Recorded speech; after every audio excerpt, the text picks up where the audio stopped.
National Treasury. 6 is the report of the third quarter of the National Government Constituency Development Fund Board for the financial year 2023-2024. 7, report of the Auditor General for the National Government funds for the financial year 2022-2023.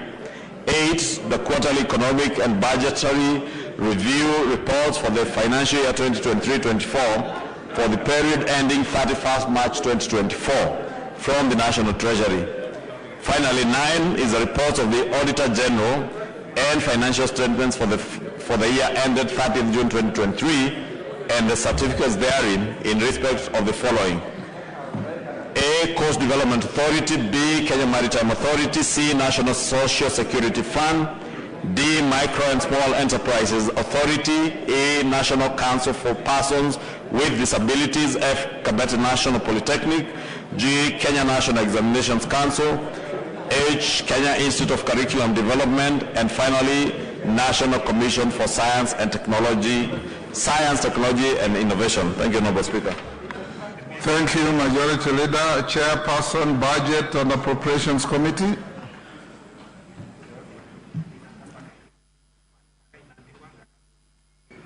Thank you very much, Honorable Speaker. Honorable Speaker, I beg to lay the following papers on the table of the House today, Tuesday, 4th June 2024. Report on the Budget and Appropriations Committee on its consideration of 1, the second supplementary estimates for financial year 2023-2024 and the compendium of departmental committee reports on the consideration of the supplementary estimates, and 2, the equalization fund appropriations number 2 bill 2023, that is Senate bill number 3 of 2023, and 3, Honorable Speaker, the report of the Mediation Committee on the Division of Revenue Bill, National Assembly Bill number 14 of 2024. Thank you very much, Honorable Speaker. Chairperson, Departmental Committee on Trade, Industry and Cooperatives.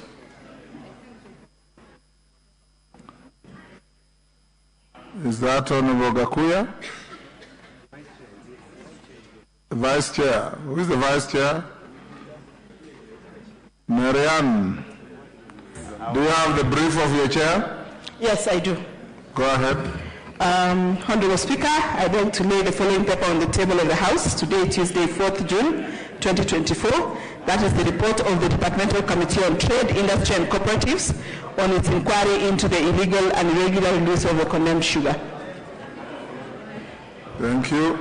Next, Chairperson, Public Debt and Privatization Committee. Sharia, is that you? Yes, sir.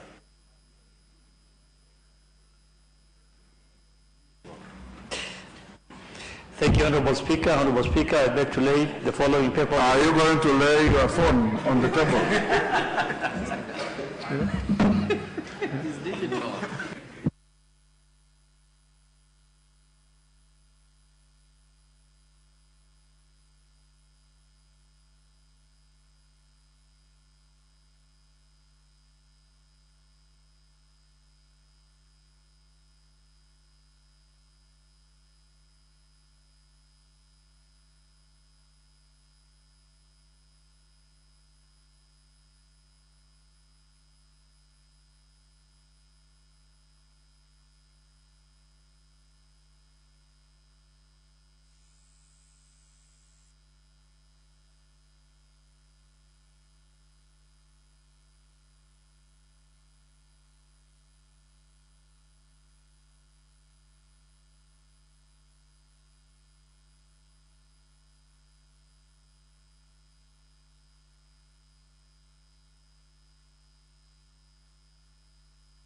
Sharia, while we embrace technology, laying a paper means laying a physical paper.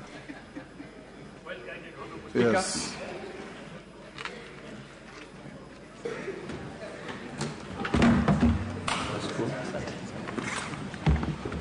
Well-guided Honorable Speaker. Honorable Speaker, I beg to lay the following paper on the table of the House today, Tuesday, 4th June 2024. report of the Public Debt and Privatization Committee on its consideration of the Consolidated Fund Services for the supplementary estimates 2 for the financial year 23-24 and the budget estimates for the financial year 24-25. I thank you, Honorable Speaker. Thank you. Next order.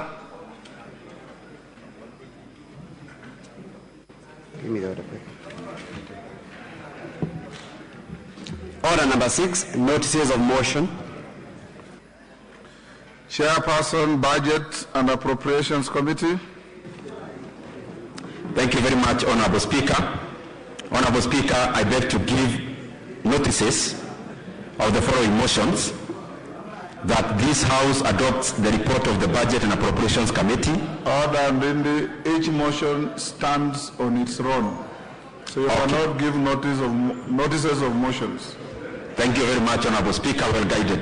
Honorable Speaker, I beg to give notice of the following motion: that this House adopts the report of the Budget and Appropriations Committee on the second supplementary estimates for the financial year 2023-2024, laid on the table of the House on Tuesday 4th, 2024, and pursuant to the provision of Article 223 of the Constitution, and standing Order 243, 1, approves an increment of the total current expenditure for financial year 2023-2024 by Kenya shillings 51,113,484,433 shillings in respect of the votes as contained in the first schedule.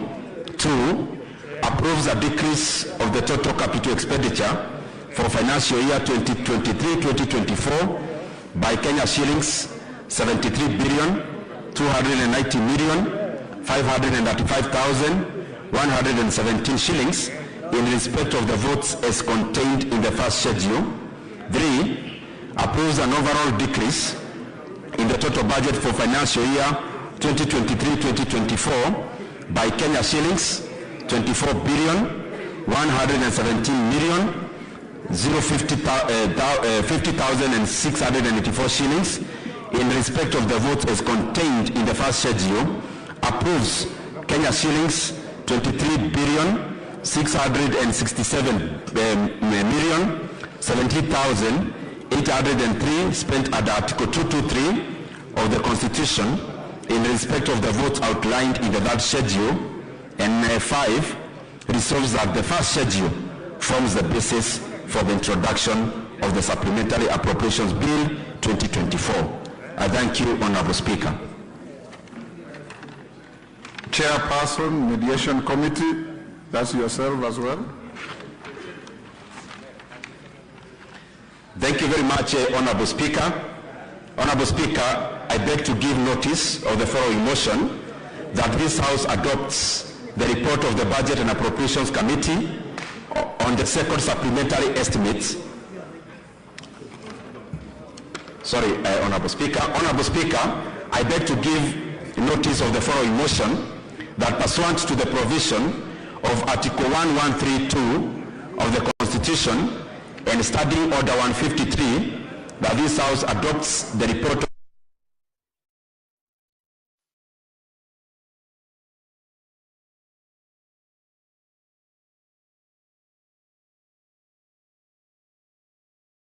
and approves the mediated version of the Division of Revenue Bill, National Assembly Bill number 14 of 2024. I thank you, Honorable Speaker. Yes, next, Chairperson, Departmental Committee on Trade, Industry and Cooperatives. Thank you, Honorable Speaker. Honorable Speaker, I beg to give notice of the following motion: that this House adopts the report of the Departmental Committee on Trade, Industry and Cooperatives on its inquiry into the illegal and irregular release of condemned sugar, laid on the table of the House on Tuesday, 4th of June 2024. I thank you, Mr. Speaker.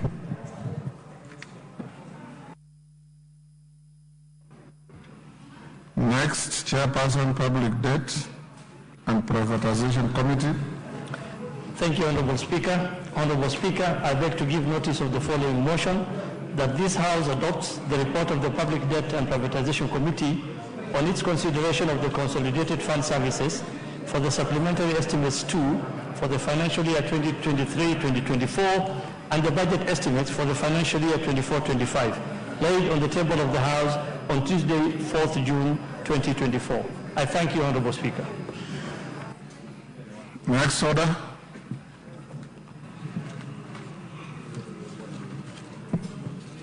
Order number 7, questions and statements. Honorable members, before I call out the first statement, allow me to acknowledge the following institutions in our galleries.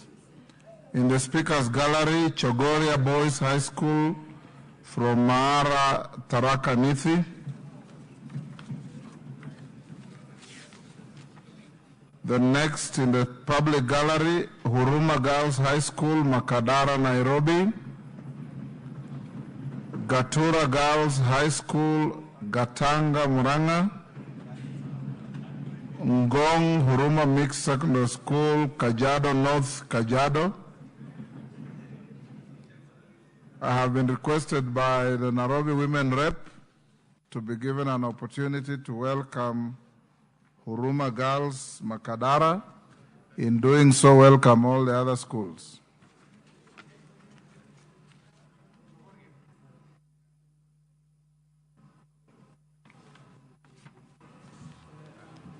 Go ahead, Pasaris. Thank you, Mr. Speaker, sir. I stand here as the Nairobi County Women Representative to welcome all the visitors here, and most, of course, my Huruma girls from Huruma Girls Secondary School, accompanied by their teacher, Peter Barthit, Anne Gishoi, and Kevin Mutueni. We have 170 girls that have accompanied the teachers from the history class.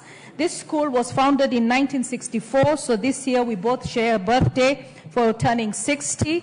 The school was founded by the Sisters of Mercy to help the needy schools. It currently accommodates 1,400 students, and their performance is very good. I also want to acknowledge that the school is in Makadara constituency, where the Honorable George Aladwa is the MP. I thank you for this opportunity to welcome the girls. I want to assure them that as a parliament, we are fighting to ensure that we provide sanitary towels, not just for primary schools, but also for secondary schools. It's all a question of budgeting, and it's also a question of the finance bill providing enough money for sanitary towels. So your government is working, and that we give you an enabling environment. What we ask from all of you, especially my young girls, is focus on your education. We need to see a drop or an elimination completely, zero tolerance to teenage pregnancies. I met you outside and I told you, no one ever remembers their childhood sweetheart. I don't even remember the boy who tuned me in secondary school and what his name was, and I have no idea where he is. So focus on your studies and do well. The time for boys will come in the future. Thank you, Mr. Speaker. Gitonga Murugara. Thank you. Thank you very much, Mr. Speaker.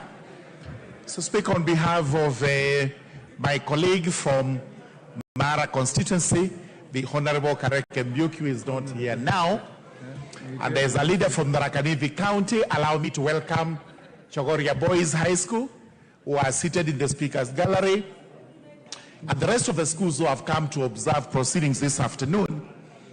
We've remarked to them that it is vitally important that after observing what happens here, they also actually have the ambition so that one day they are able to become leaders of this country.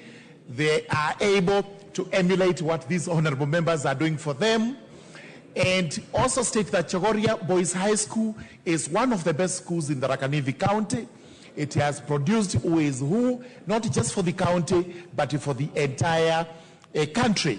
Therefore, it's a pride of the county to be here today, and I sincerely welcome them to see what we do here, what we do on their behalf, on behalf of the parents who have elected us to come and represent Kenyans. Thank you very much, Honorable Speaker.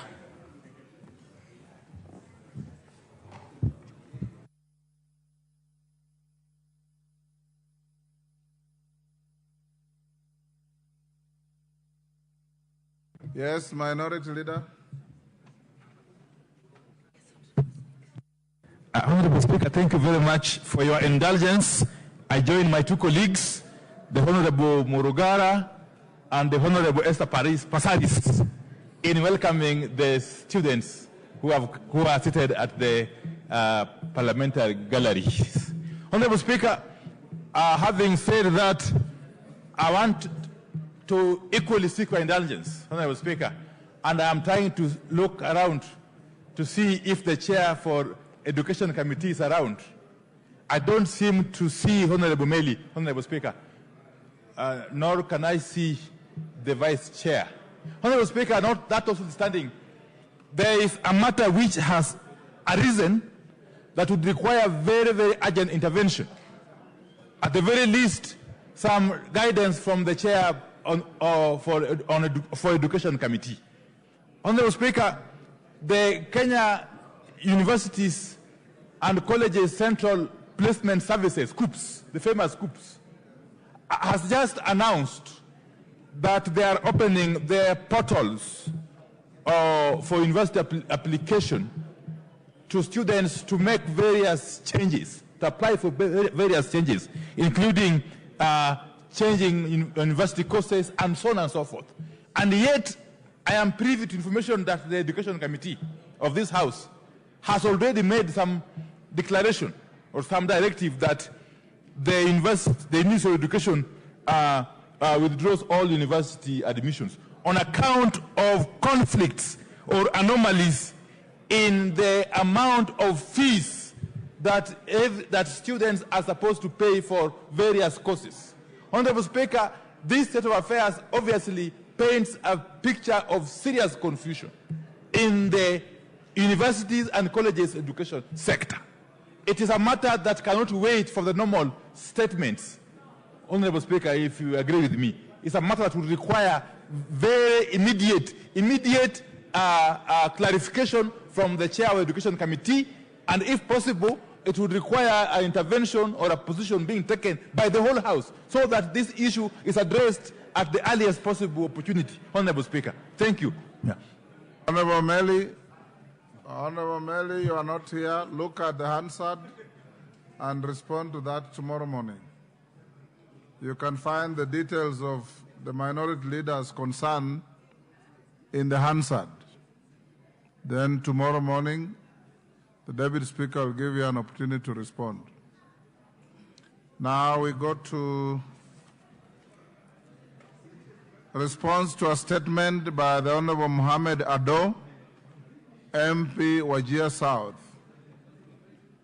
Chairman Environment, Forestry and Mining.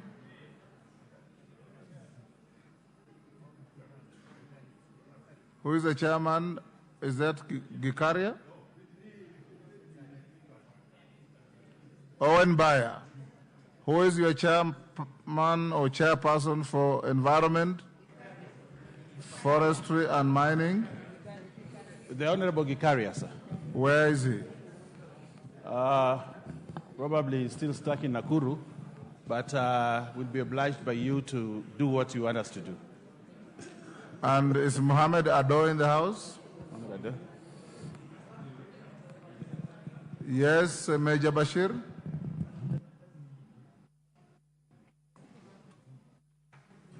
Honorable Speaker, thank you very much. I stand in for the Honorable Mohammed Ado. I have his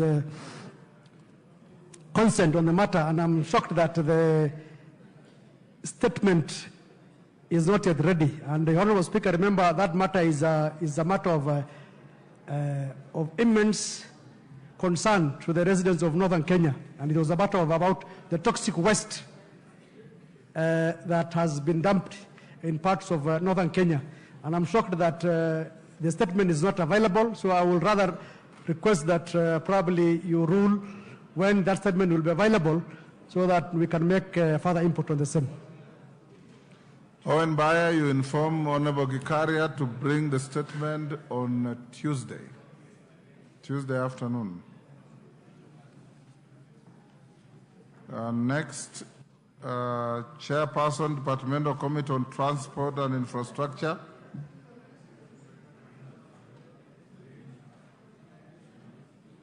Honorable GK. Is he here? Member, yes. Yes, Honorable Member for Kishugu. Is it Kishugu or Ndia? Ndia, yes. Ndia. Honorable Speaker, sorry, I got a bit distracted by my neighbor. I have 3 statements. Honorable Speaker, I rise to give the following statement in response to the statement requested by Honorable Yakub Ado, MP. Honorable Speaker, on Tuesday, 16th April... Is the member here, Yakub Ado? Is Honorable Yakub Ado here?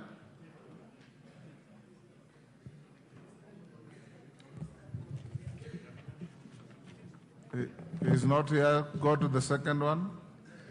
Thank you, Honorable Speaker. I rise to give the following statement in response to the statement requested by Honorable Engineer Paul Zengu, MP. Is Paul Zengu here? Yes, there you are. Go ahead. Thank you, Honorable Speaker. On Thursday, 18th April 2024, the member for Mwingi North constituency, the Honorable Engineer Paul Zengu, MP, requested for a statement from the chairperson of the Departmental Committee on Transport and Infrastructure regarding the current state of allocation for roads maintenance under Kera Development Fund for April to June this year. Honorable Speaker, regarding the aforementioned statement, the Honorable Zengu specifically requested for details on the following issues. 1, explanation of the criteria used to allocate funds leading to the huge discrepancies and leaving other counties without any allocation. B, measures the government is taking to alleviate against the unnecessary discrepancies in funding and ensuring there is equitable development of the country. Honorable Speaker, the committee has since received responses from the Ministry of Roads and Transport, and I now wish to make that statement. In regard to the criteria used to allocate funds leading to huge discrepancies and leaving other counties without any allocation, the ministry submitted that the prioritization of roads and drainage structures for construction is premised on the principle of equity and need-based, while taking into consideration the following factors. 1, national economic blueprints and strategies. 2, availability of resources, factoring existing commitments and physical liabilities, that's pending bills. 3, overall project impact and socio-economic benefits. 4, stakeholders' input and needs. 5, criticality of the project, including emergency considerations. 6, regional priority considerations. 7, comparative cost of projects based on similarity or location. And lastly, government policy directives. Further, Honorable Speaker, the ministry submitted that upon identification of the project's costs and estimates are derived and an annual priority list is generated for budgetary allocations. In compliance with the law, the list is presented before Parliament for consideration and appropriation as necessary. Following parliamentary approval, the ministry implements the projects in line with appropriated provisions through respective road agencies. In addition, Honorable Speaker, the ministry submitted that roads financing under the fuel levy is governed by the allocation as stipulated under Section 6D and E of KRB Act 1999 and revised in 2023, which states as follows. 22% of maintenance of constituency road equally allocated to the 290 constituencies. 10% of the maintenance of link roads between constituencies. And C, 40% for maintenance of national track roads, and 15% for maintenance of urban roads, and 1% for maintenance of roads in the national parks. And there's a maximum of 2% for KRB operations. There's also 10% in accordance to the Road Sector Investment Program administered by the Cabinet Secretary for Roads and Cabinet Secretary for Finance. Honorable Speaker, the Ministry submitted that all counties have an equal opportunity for consideration in roadworks funding as appropriated through Parliament and as per the Road Maintenance Levy Fund provisions. Honorable Speaker, with regard to measures the government is taking to elevate against the unnecessary discrepancies in funding and ensuring there is equitable development of the country, the Ministry submitted that there are several interventions that the government has put in place towards uplifting hitherto marginalized areas of the county in regard to roads infrastructure. Amongst the key interventions along this line is the implementation of the equalization fund, through which currently 90 contracts worth 948 million Kenya shillings has been awarded in 15 counties and are at various stages of implementation. Honorable Speaker, the Ministry assured the House that the attainment of equity and regional parity in development is a huge strategic objective of the Government of Kenya, with Parliament playing a critical role in roads work prioritization and budgetary appropriation. Honorable Speaker, the Ministry expressed appreciation for the support it continues to receive from Parliament towards the attainment of equitable development alongside other critical development objectives. Honorable Speaker, thank you, and I submit. Thank you. Zengu, you've listened to your statement. Thank you, Mr. Speaker. Yes, indeed, I listened to the statement and I was served with an advance copy. But, Mr. Speaker, I want to say that I'm not satisfied with the statement, because my question was based on a specific budget that I had seen, which was distributing money, 3.58 billion shillings, that was unfairly distributed or inequitably distributed, because certain counties had received zero funding, while other counties had got 280 million plus. So, Mr. Speaker, the people at Table Office had given them all the details, but they summarized my statement into a few words, which denied me the opportunity to express myself on that matter. And, Mr. Speaker, when I was invited by the chairman, Roads and Infrastructure Committee... Honorable members, the conversations are too loud. Those members holding minika mkunjis, Wamshomba, take your seat. Kiborek, take your seat. Take your seats. Go on, Zengu.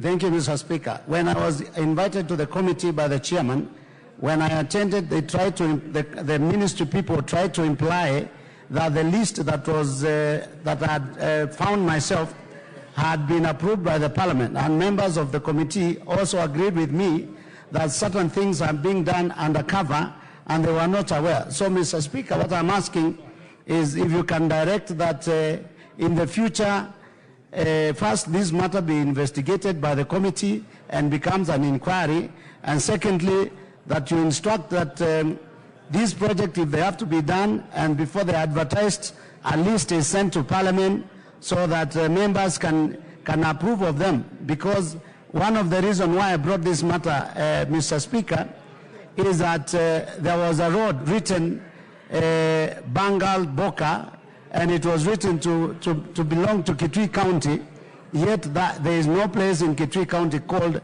Bagal Boka. So, Mr. Speaker, this is a big, and I wish members could... Honorable Zengu, You listen to the response to your statement. What is expected of you is to seek clarification on matters that are not clear. You are now engaged in debate, and it is not right. Mr. Speaker, I was just clarifying that I gave the table office a big document, out of which they produced a tiny document, but I also submitted to the ministry official through the chairman Committee on Infrastructure that the information they were giving was contrary to what was available. So I wanted to ask if you can direct that the chairman does an inquiry and instruct that in the future this road project, because the 10% that is left to the minister's allocation, no one knows how that money is spent. It is at the discretion of whoever is in that office, and also the money that is comes up as a result of appropriation in aid. Mr. Speaker, no one knows how the money is being appropriated and where the money goes to certain places and not other places. I submit. Thank you.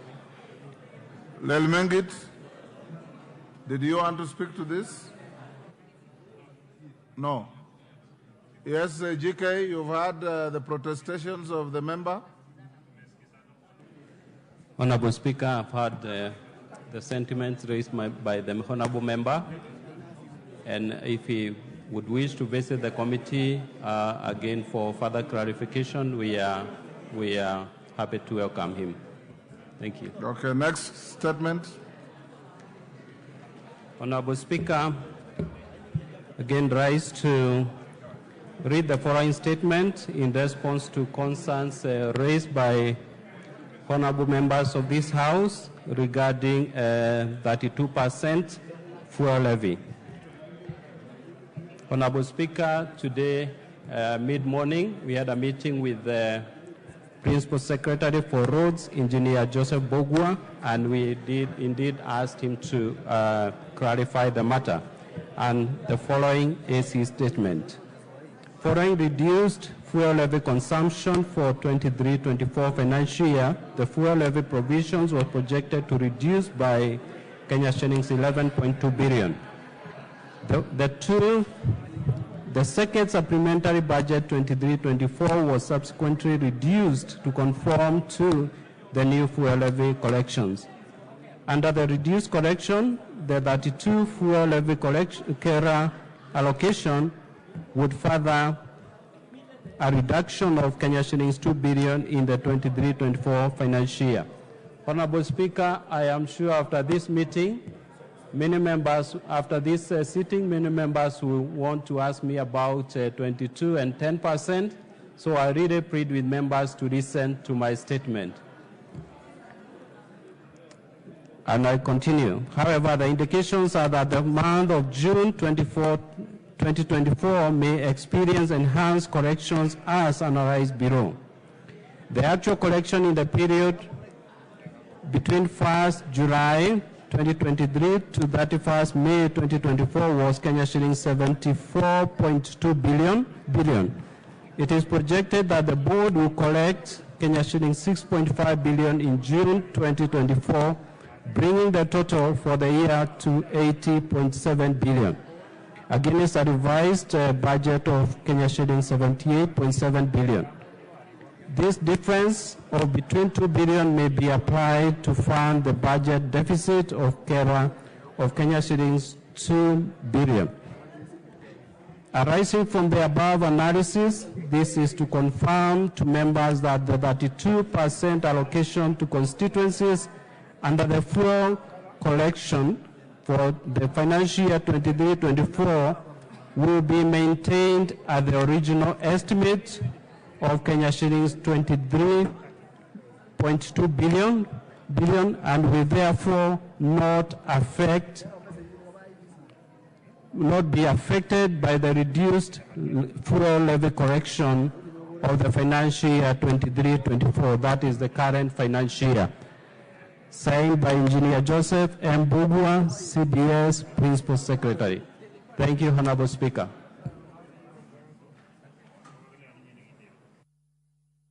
You are all up in arms when this issue was raised, and now nobody seems to pay attention. We'll move on. Honorable Mwango.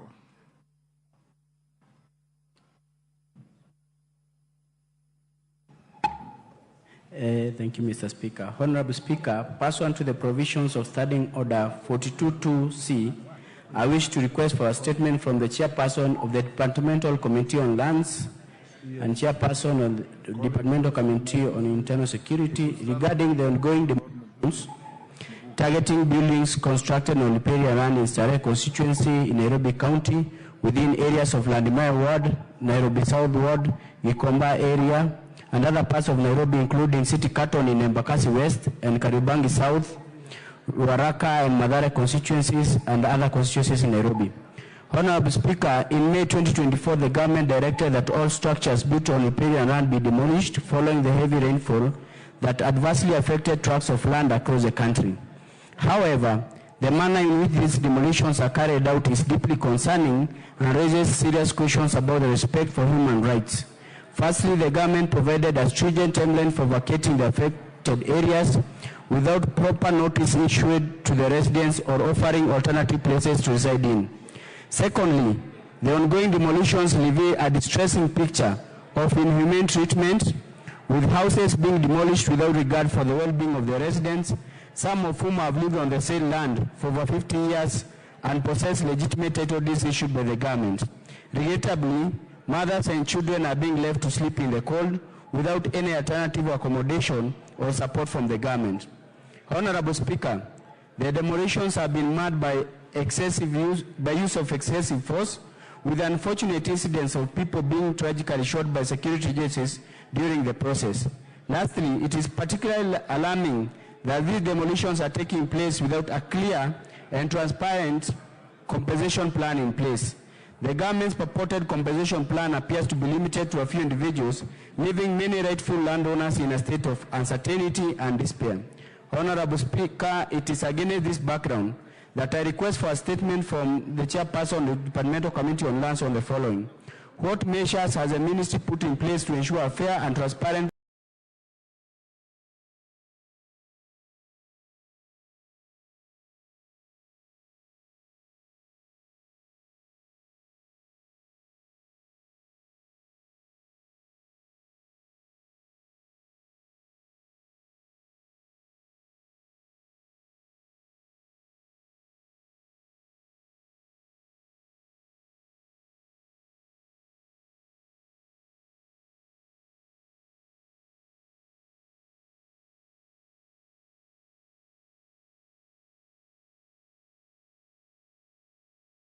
Honorable Speaker. Thank you. That was the chairman of which committee? Lands. And that is Honorable Nyamoko. Are you in the house? Hold there, Nyamoko. Yes, Mwenje. What is it? Huh? You want to be a joyrider? A bit of both, Honorable Speaker. But I rise on a point of order on the same Standing Order 44.2. While the matter has been raised, and rightly so, to the Secretary, the Department of Lands, Honorable Speaker, the people who are implementing this issue on the ground is the Ministry of Interior, and the way the situation is right now is quite dire, Honorable Speaker, because we are creating IDPs as we speak, Honorable Speaker. We've had demolitions that are ongoing within our constituencies in Nairobi, as have been mentioned by the Honorable Mwango. Honorable Speaker, we don't know where these boundaries lie. In certain areas, the boundaries are spoken that the riparian land is 6 meters. In certain areas, they say it's 60 meters. And we've seen the DCCs trying to go back to demolish further from the areas that were initially marked as the boundaries. Now it seems somebody somewhere is revising this riparian land and increasing these portions. This will lead to massive loss of property, and a lot of people will become homeless, Honorable Speaker. So if we can ensure that these matters are halted for the moment until we can have a bipartisan agreement and a discussion within the multi-agencies that are concerned with this matter here in Nairobi. Otherwise, the destruction, Honorable Speaker, will be on a devastating level. Thank you, Honorable Speaker. Yes, a member for Ruaraka. Mr. Speaker, Honorable Mwago is speaking for many of us from Nairobi. And I do not know which standing order to apply when a statement is couched in a way that can be expanded. I do not know whether there is an amendment to a statement, but Mr. Speaker, you will see... Honorable Kajwa, you cannot purport to amend... I'll allow you to joyride on that for a minute. Yes, Mr. Speaker, the thing is, you will see some of us also giving you or writing the same statements, but in an expanded manner, because Honorable Mwago has done a very good job, but with a lot of respect, he has left certain issues which are the core issues that we need to prosecute in this whole matter. Mr. Speaker, for example... Honorable Kajwang, in a situation like that, you simply say, in addition to what Honorable Mwago is seeking, can the chairman also look at the following? This is it. Thank you. You know, Mr. Speaker, you are seasoned, and that is why it has come from your mouth wisdom that has been dispensed without measure. Mr. Speaker, sir, one of the issues which are troubling is that there is this Gazette notice number 14891, signed by the President of the Republic of Kenya, establishing something called Nairobi Rivers Commission, purporting to act under the Climate Change Act and purporting to act under the NEMA Act. Mr. Speaker, you know that the President has no power to make law in this country. A Gazette notice itself is law, is delegated legislation. And that delegated legislation must come before the House, Mr. Speaker. And even if it does, those pieces of legislation has given the CS powers to make delegated legislation. It is not to the President to make that decision. So these issues that Honorable Mwago is talking about are being spearheaded by this commission that we want to establish its constitutionality and the legality by which it moves. Secondly, you've made your point. The only point which I want to make, Mr. Speaker. Mr. Speaker, when you closed this campus, it struck us that people can do things unlawfully. KDF is managing and it's controlling the demolitions in eastern and all the parts of Nairobi. KDF. Why would KDF that is concerned with issues in Baringo, that is concerned in issues in Turkana, why would they come into Nairobi to demolish things in Nairobi, Mr. Speaker? So this is an issue which traverses from Westlands, it goes all the way in Eastlands, and Mr. Speaker, it is only those of us who are in the ghettos who are suffering. People in Lavington, people in Runda, Mr. Speaker, I know that you are not from Runda, but Mr. Speaker, some of us are literally, my whole constituency has been obliterated. 2 wards. As I stand here, I do not know whether I'm a member of any constituency. Because if 60 meters, if people demolish 60 meters, the whole of Ruaraka will be gone. Will be gone. I will not have anybody to represent in this house. You made your point, Elachi. Thank you, Mr. Speaker. Mr. Speaker, I would wish also the chairman to look at. There were 2 things the president said. One, there was compensation, Mr. Speaker. That monies will be put in the funds of these people as they move. For me, Mr. Speaker, what is very sad, it is how inhuman they are doing the demolitions. That you cannot just come and see a Shosho screaming the way she was screaming yesterday without even giving her notice, without even saying they are coming to demolish. Nobody is removing their stuff. I think that is where the issue is. And as you demolish the other side, I will repeat, in Lavington, in Kileleshwa, we have people who have built on that riparian land. I want to see whether we are coming to demolish also those who are on those riparian lands on Runda, Kileleshwa, the whole of Kileleshwa River, Mr. Speaker. is people have taken that riparian land and they have built skyscrapers. They need to come there also, so that we know it is fairness and it is for everyone to be removed from that riparian land. So, Mr. Speaker, for me, I want the chairman to bring us all those who are being compensated and how much they were promised to be given. On the same issue, it's unrelated. So hold your horses. Pardon? Go ahead. I would also, on the side of compensation, I would also want, Chair, apart from compensation, what is all the government, through the same ministry, doing so that we avoid further future menace of the same happening? Can we employ ways like river tunneling? We know all these riparian lands are buffer zones for water, but what are the solutions that we need to put in place right now so that we prevent this menace happening in future? Thank you, Chair. Honorable Nyamoko, you've heard this request. Can you bring a response on Thursday? This coming Thursday? Are you able, or next week? I think next week we'll do. 14 days from now. Next week, Thursday is budget day, so you'll do on Wednesday. Thank you, Honorable Speaker. Lelmengit now, what did you want to say? Chair, Honorable Speaker, the Chair for Roads spoke on a very important issue. And I wanted to seek clarification whether we know we have a lot of rumors going around that the 22% allocation to Kera is removed for savings. Yeah. So I wanted clarification. When I called out the House that you are all agitated when this matter was brought to the House, nobody was listening. Nobody raised an issue. But being a first-timer, I will indulge you to say what you want to say.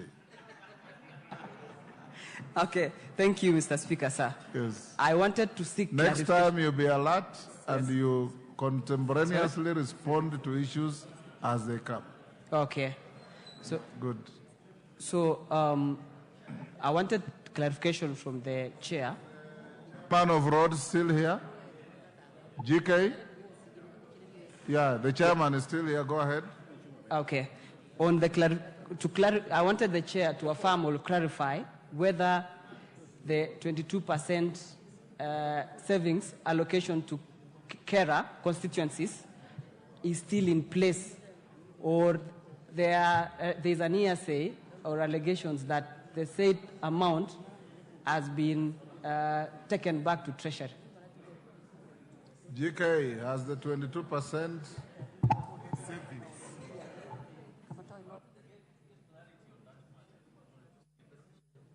hold the GK. Jared Okello, you know, you wait until you are given authority to speak. I thank you very much, Honorable Speaker. Yes. Honorable Speaker, whereas my friend, the Honorable Member for Nandi, is... the member for Mgwen. Mgwen. I take back that. Thank you very much.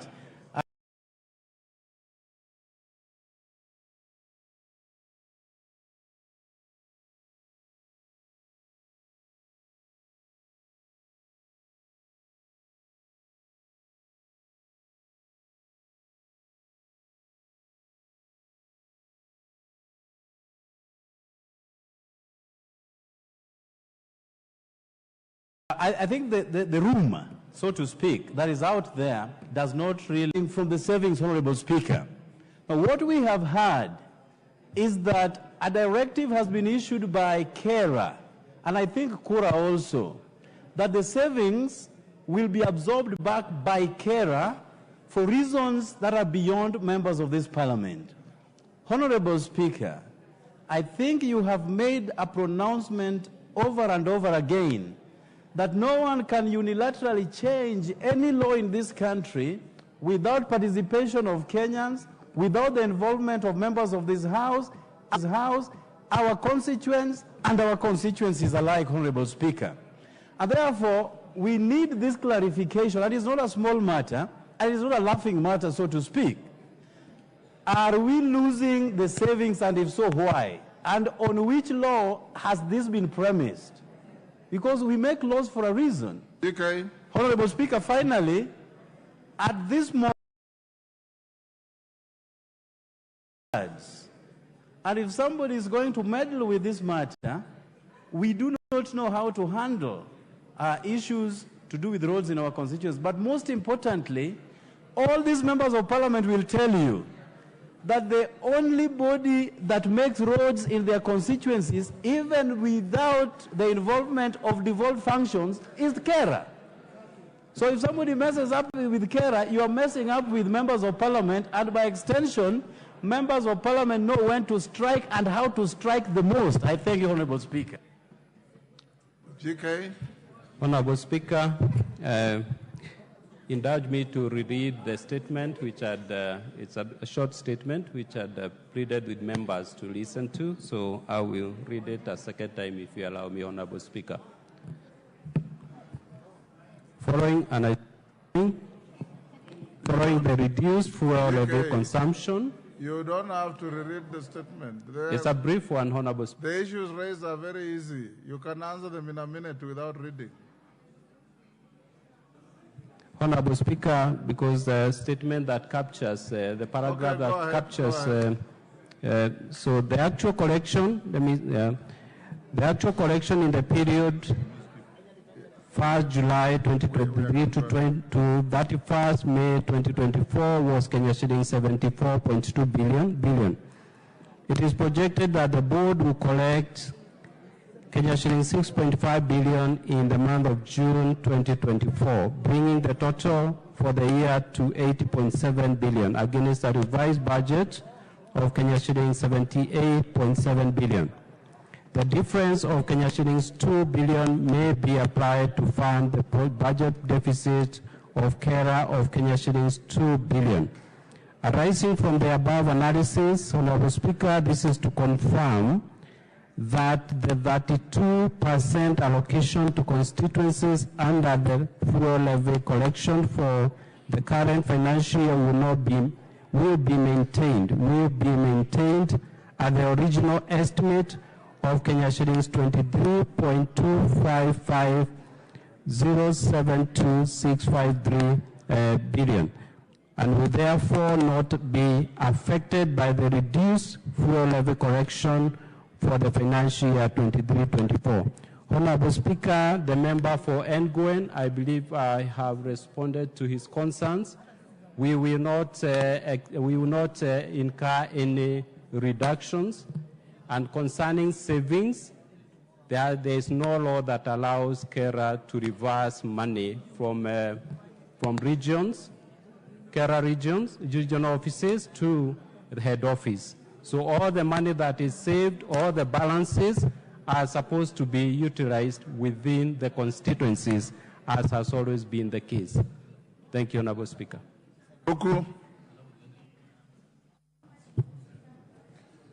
Thank you, Honorable Speaker.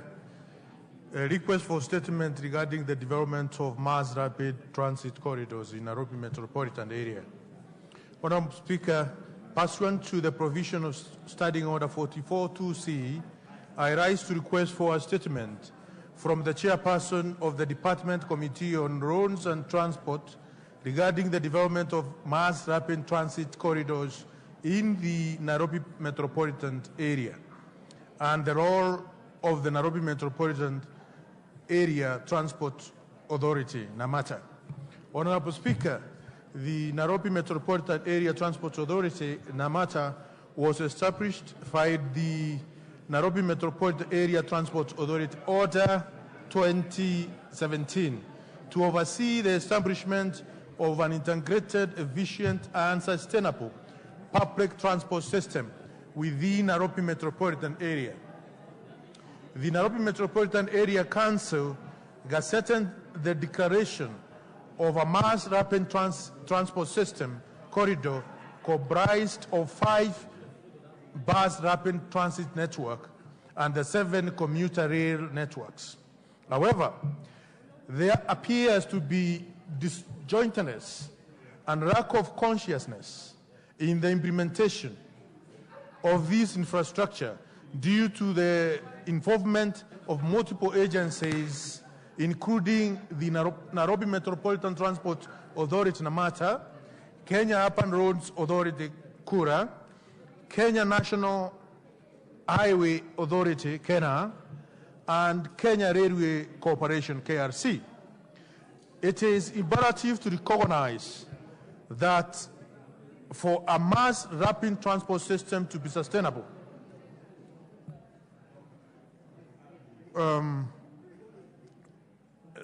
it is imperative to recognize that for a mass rapid transport system to be sustainable, it must be integrated and further have an operation plan that will generate positive systems revenues, minimize the need for exchequer support and operational expenditure.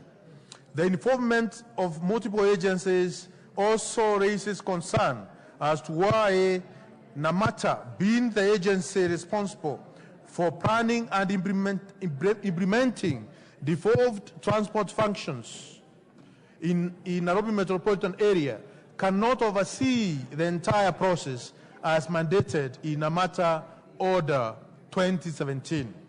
Honorable Speaker, it is against this background that I seek a statement from the Chairperson, Departmental Committee on the Roads, Transport on the following. 1. Why are multiple agencies involved in development of mass rapid transit corridors in Nairobi metropolitan area, and how is this impacting the coordination of the system? 2. What measures are being taken to ensure that the existing projects formulated before the creation of NAMATA are integrated with NAMATA's mandate as an agency responsible for implementing devolved transport functions in the Nairobi metropolitan area region? 3. What steps are being taken to ensure that the mass rapid system investment in Nairobi metropolitan area are being packaged optimally and are guided by a sustainable plan to minimize the future need for reliance on exchequer releases? Thank you, Honorable Speaker. And for me to add on Mogoka, Mr. Speaker, Order. We have a big problem, Mr. Speaker. Order, Roku. I gave you an opportunity to talk about what you have finished. You know you have written to me about what you are saying. And I've received several of them. It's not just about you. Meli, 2 minutes. But Meli, the minority leader who raised the issue is gone, so you better do it tomorrow when he's in the House. Next order. Who? Oh, Chairman Transport, you've listened to Ruku. When can you bring a response? We'll take 2 weeks, Honorable Speaker. 2 weeks. Maximum 3. So that 2 to 3. 2 weeks is agreed. 2 to 3 weeks, Honorable Speaker. We'll give you 2. All right, Honorable Speaker. Thank you. And next order. Order number 8, motion, report of the Committee of the Whole House on the National Disaster Risk Management Bill, National Assembly Bill number 24 of 2024. Question to be put and third reading. Take your seats. Honorable members, take your seats. Bowen, take your seat.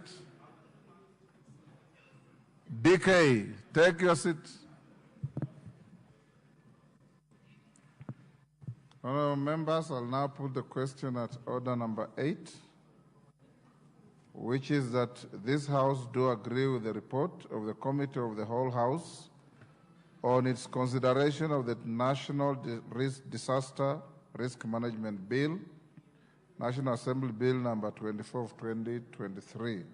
As members of that opinion say aye. Aye. Those of the contrary opinion say nay. The ayes have it.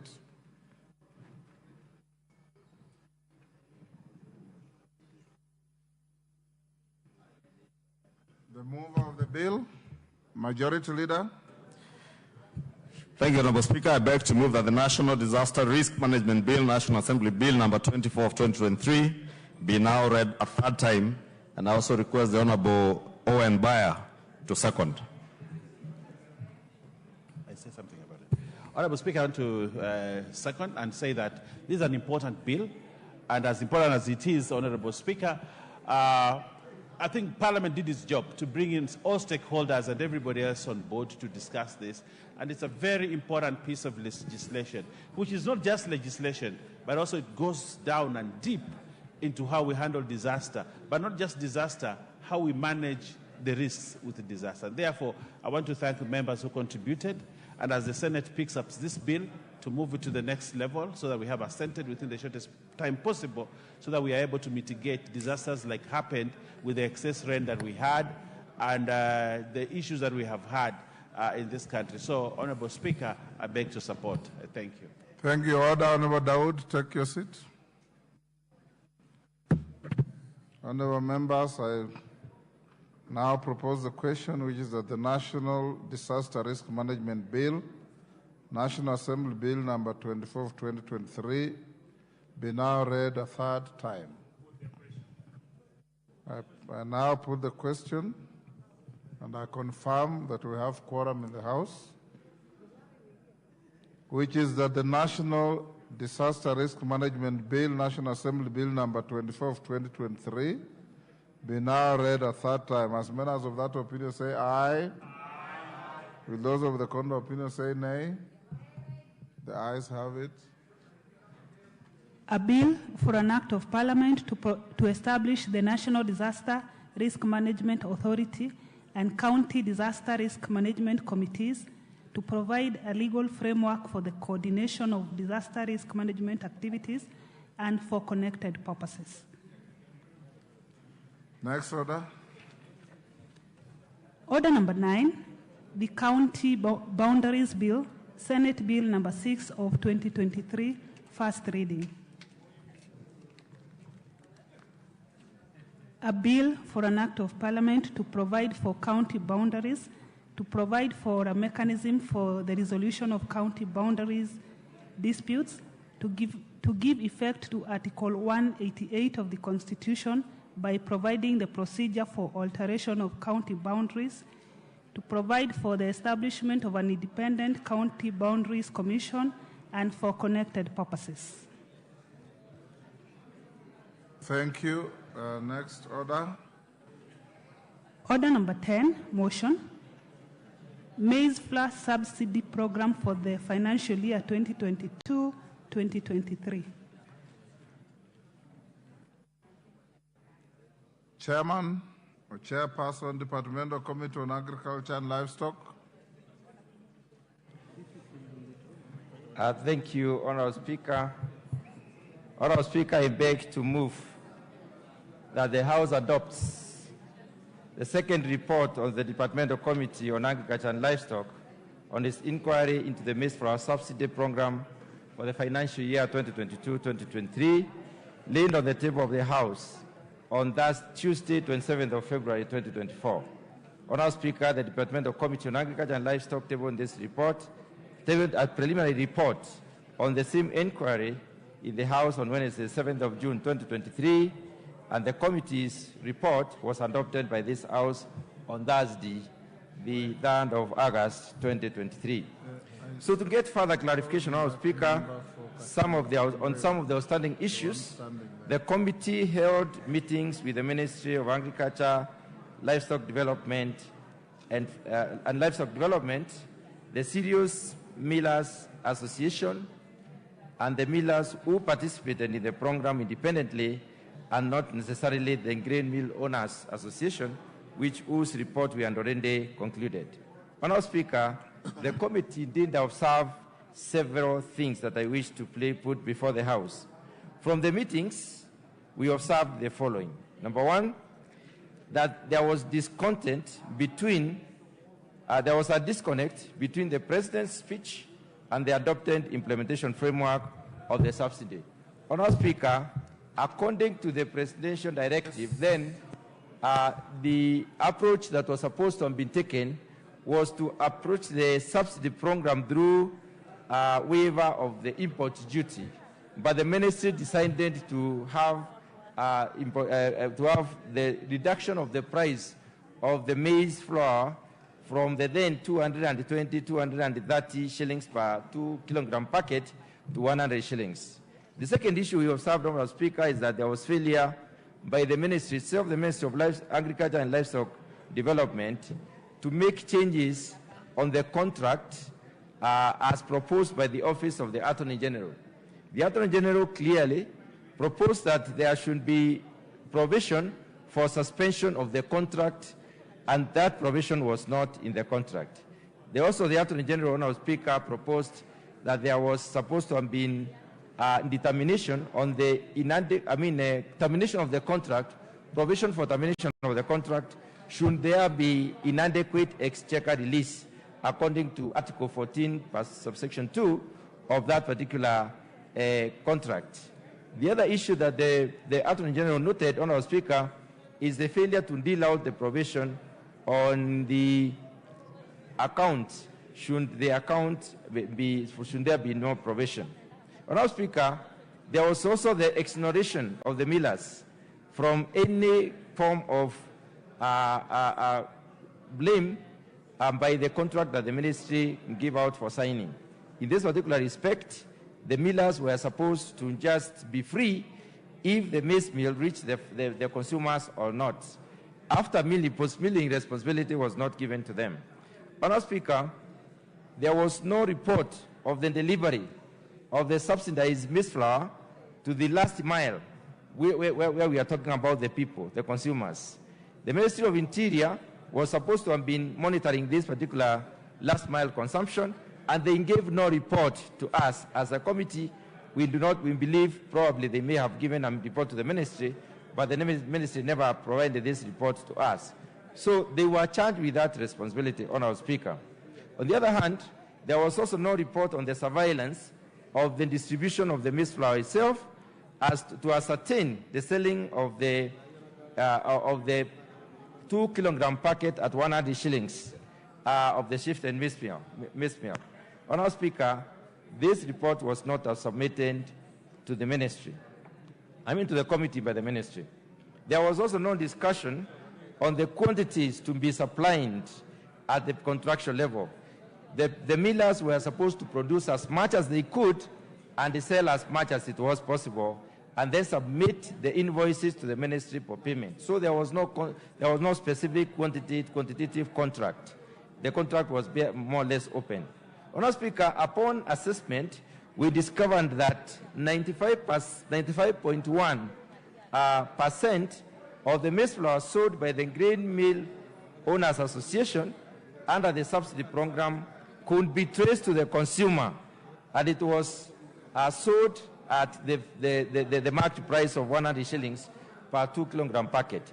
Honourable Speaker, we went further to find out exactly what happened, and we discovered that the farm gate sales from these small millers was 93.06%, and that which was sold through the van, what we call the van sales, was 2.94%. On the other hand, Honourable Speaker, only 17.85% of the maize flour that was produced by the Cereal Millers Association was sold directly to the consumers. This is what we were able to trace as a committee, in the sense that only 9.8% was sold through what we call the van sales, the marked van sales or the branded vans, and only 8.05% was sold through the farm gate or walk-ins.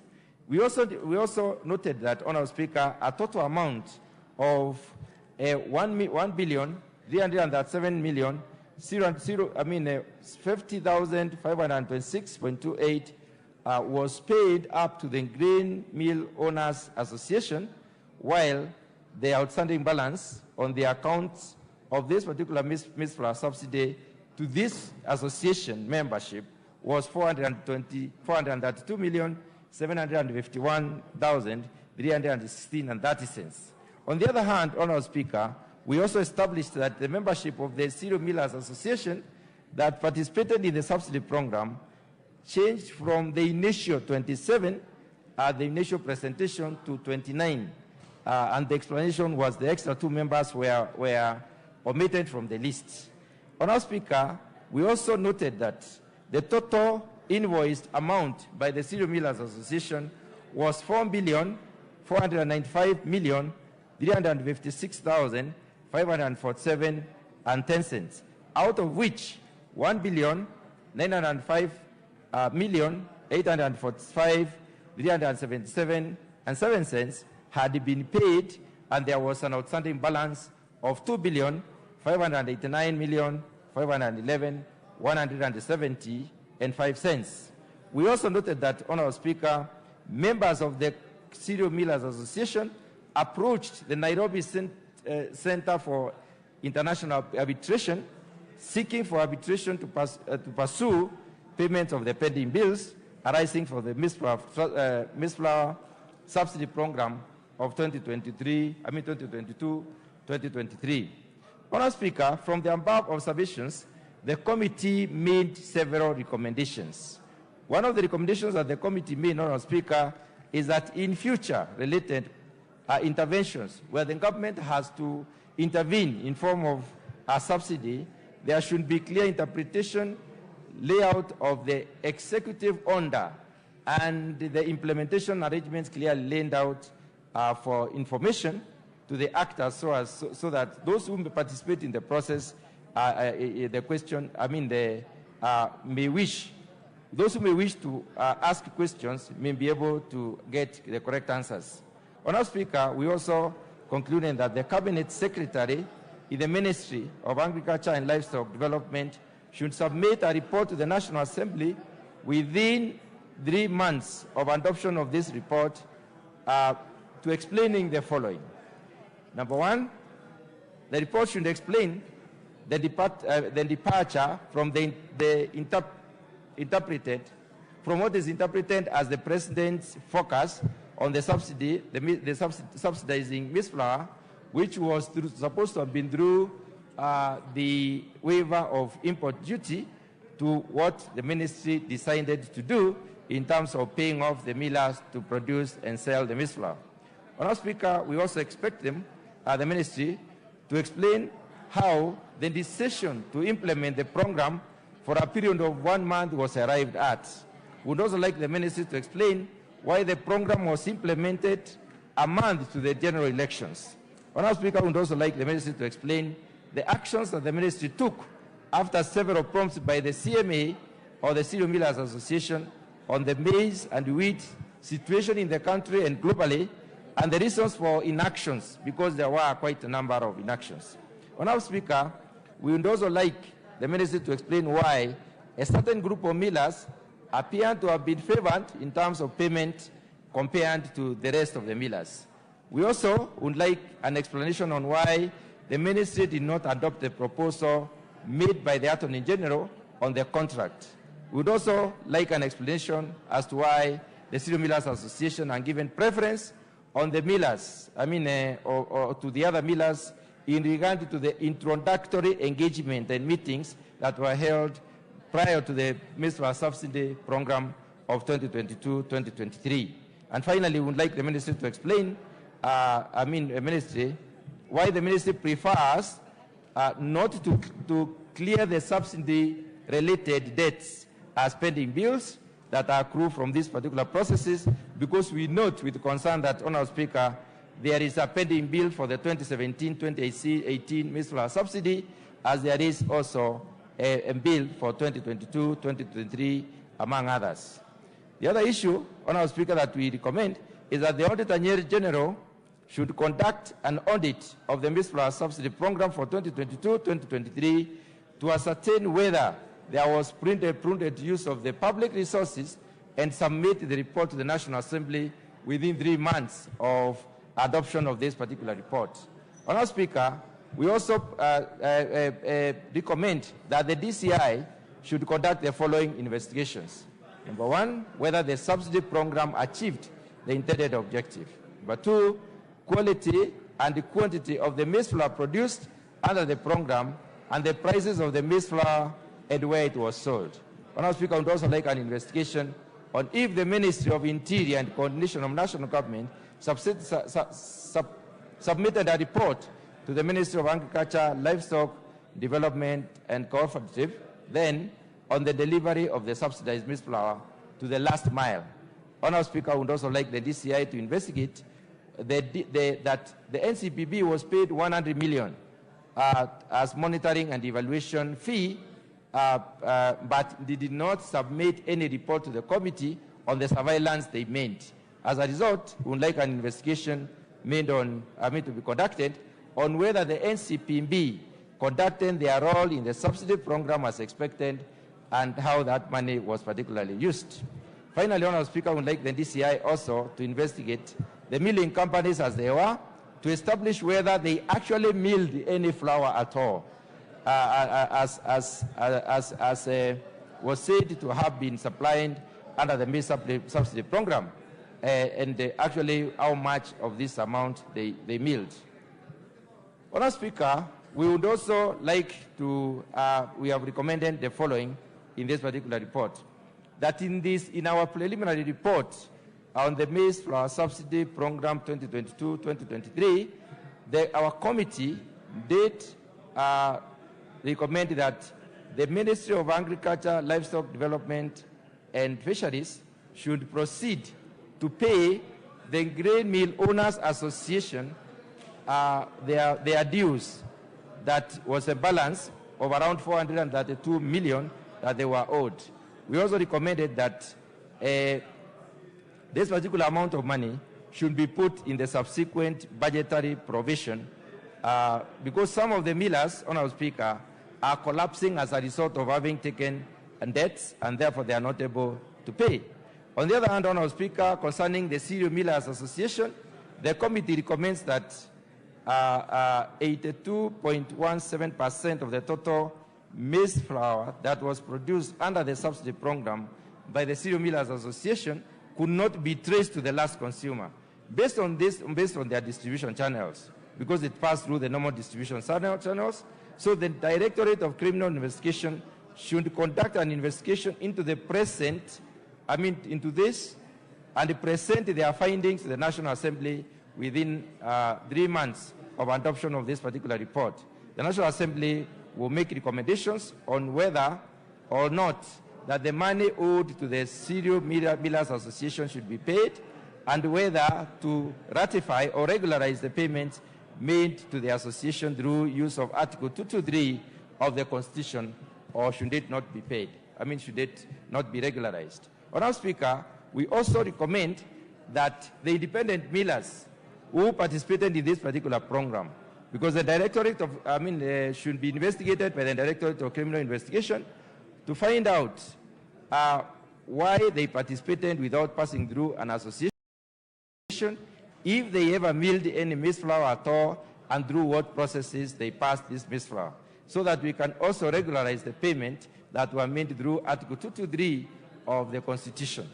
Honorable Speaker, having said that, I would like to acknowledge, to thank the Office of the Speaker, the Office of the Clerk of the National Assembly for the logistical support that they gave to this committee, sitting for so many days and traveling across the country to be able to collect this information and produce a report. Honorable Speaker, I would also like to thank the, the committee would also further like to, wish the Ministry of Agriculture and Livestock Development, the Cereal Millers Association, the Grain Mill Owners Association, and the independent millers for making inquiry feasible through their submissions.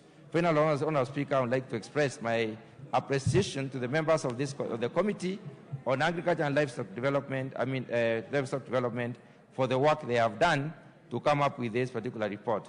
Honorable Speaker, with those few remarks, I wish to move that this House adopts the report and call upon my Vice Chair, the Honorable Brighton Yagon, member for Konoin, to second. Thank you, Honorable Speaker.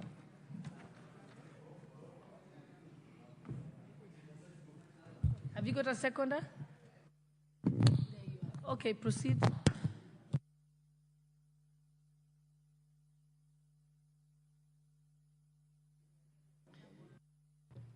him the mic.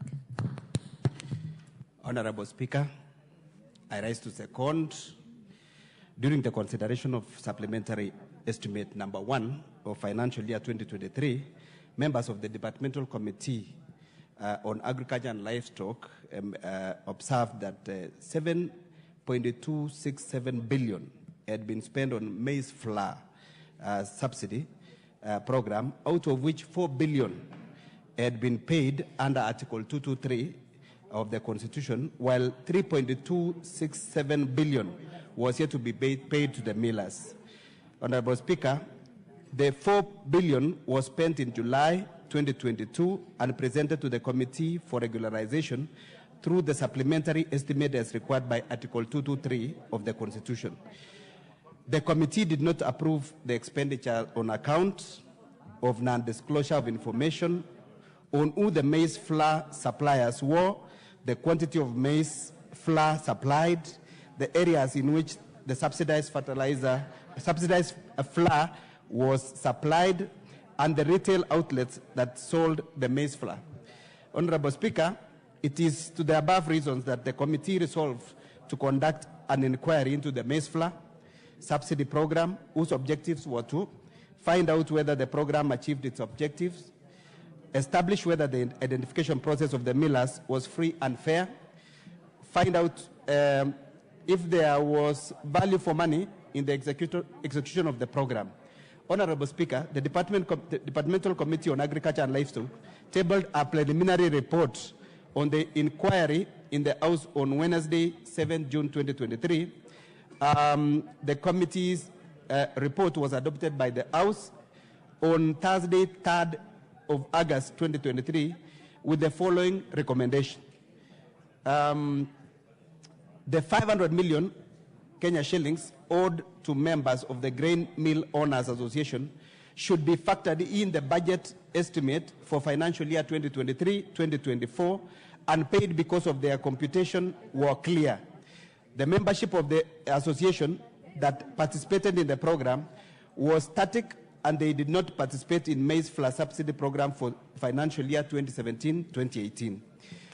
Honorable Speaker, the other recommendation was that the 841,784,292 Kenya shillings was paid to GMOA under Article 223 of the Constitution be regularized because the committee established that there was value for money on the part of the association.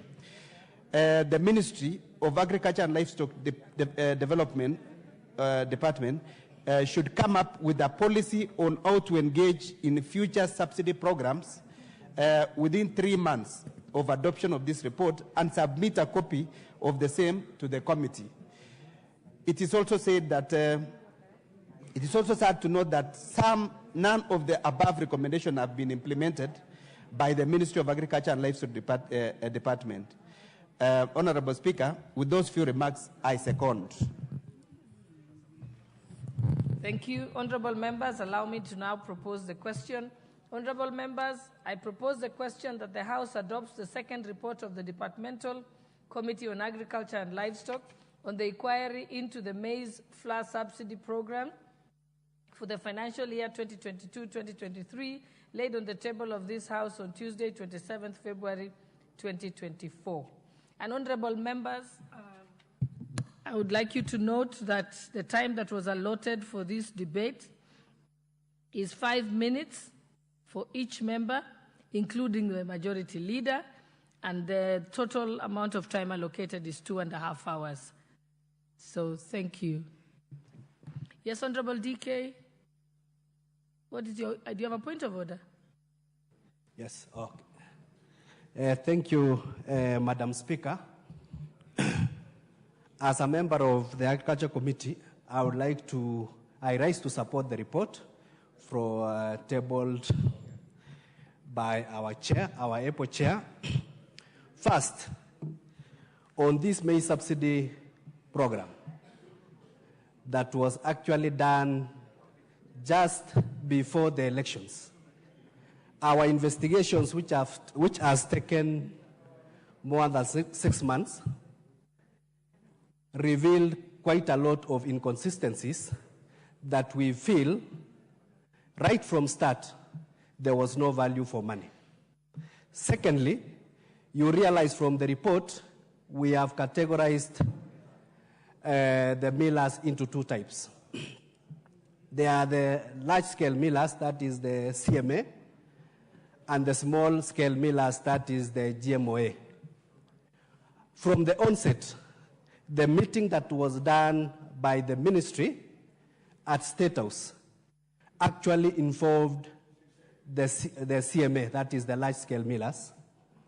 They are the ones who designed the architecture, and if you look at it closely, by the time they were meeting, the large-scale millers were owed around 500 million, which actually from the design, they were actually paid before the project could begin. From the design, it was meant that there was a whole architecture to make sure that at least it reaches the consumer. But on auditing the process, we found out that there was no way in which you could know that actually the subsidized floor actually reached the consumer. Because at the end of the day, there was no mechanism to stop a miller from releasing the floor in between they are taken for auditing purposes. So from our investigations, the designers of the program, which is the Ministry of Agriculture, the state actors, together with the large-scale millers, actually colluded to defraud this country of over 7.6 billion. And from looking at the payment that was already made through Article 223, that is expenditure through Article 223, they were able to spend around 4 billion, and 500 million went into paying the arrears of 2017-2018. But now the porting of the GMOA, that is the small-scale millers, they were only factored in when the entire architecture had been done, and they were very forthright. When they appeared in the committee, they were able to say that they didn't see that mechanism of them delivering to the consumer. They just milled the floor, and outside their gate, there were so many people who wanted the floor, and they just distributed to them without necessarily knowing what they were supposed to do. So we felt that we don't have to, we cannot punish the millers who didn't know the architecture, who didn't know what they were going on, and they actually milled and sold the floor to whoever was outside their gate. But actually, the culprits are the Ministry of Agriculture, the CMA, and the state actors. And we feel that there was no value for money. Hence, the money that the CMA are asking for should be referred actually to the DCI for further investigations. Thank you. Member for Kitui Central, the Honorable Makale Mulu. Yeah, thank you very much, Honorable Speaker, for this opportunity. Honorable Speaker, I want to take this opportunity to thank the Chair, Agriculture Committee, and its members for this report, which is actually has taken a lot of time to be presented to this House. Honorable Speaker, this matter of maize subsidy was a very serious matter during the 12th Parliament.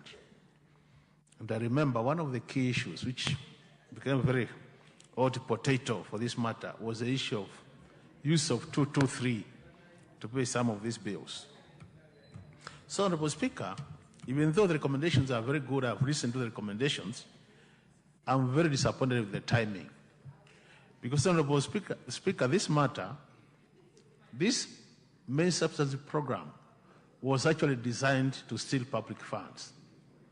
And in a situation where programs are designed to steal public funds, I think as a House, we need to fast track the recommendation so that action is taken. Honorable Speaker, when you look at this report, a number of gaps have been identified. The first gap is, even when you look at the contracts which were signed, they were not clear what needed to be done and what needed not to be done. when you look at what the president had in mind in terms of this program, there was a lot of distortion in terms of the implementers not adhering to the policy issues. Honorable Speaker, even what catches my eye, Honorable Speaker, is the issue where, when it came to matters of payment, Honorable Speaker, some millers were actually favored as opposed to others. And you wonder, in a public arrangement, why would one want to favor a miller in terms of payment and not pay others? To me, these are the issues, Honorable Speaker. Another thing, Honorable Speaker, which is also important, is the issue of, which has been brought out in this report, and which I think is really criminal, is even the committee is saying they are not even sure whether actually the millers did mill the flour, which means some millers might have been paid for flour which was never distributed or even which was never produced. And in that case, Honorable Speaker, then it means that when you look at this, it means there must have been people who from the word go had planned that this program will be used to steal public resources.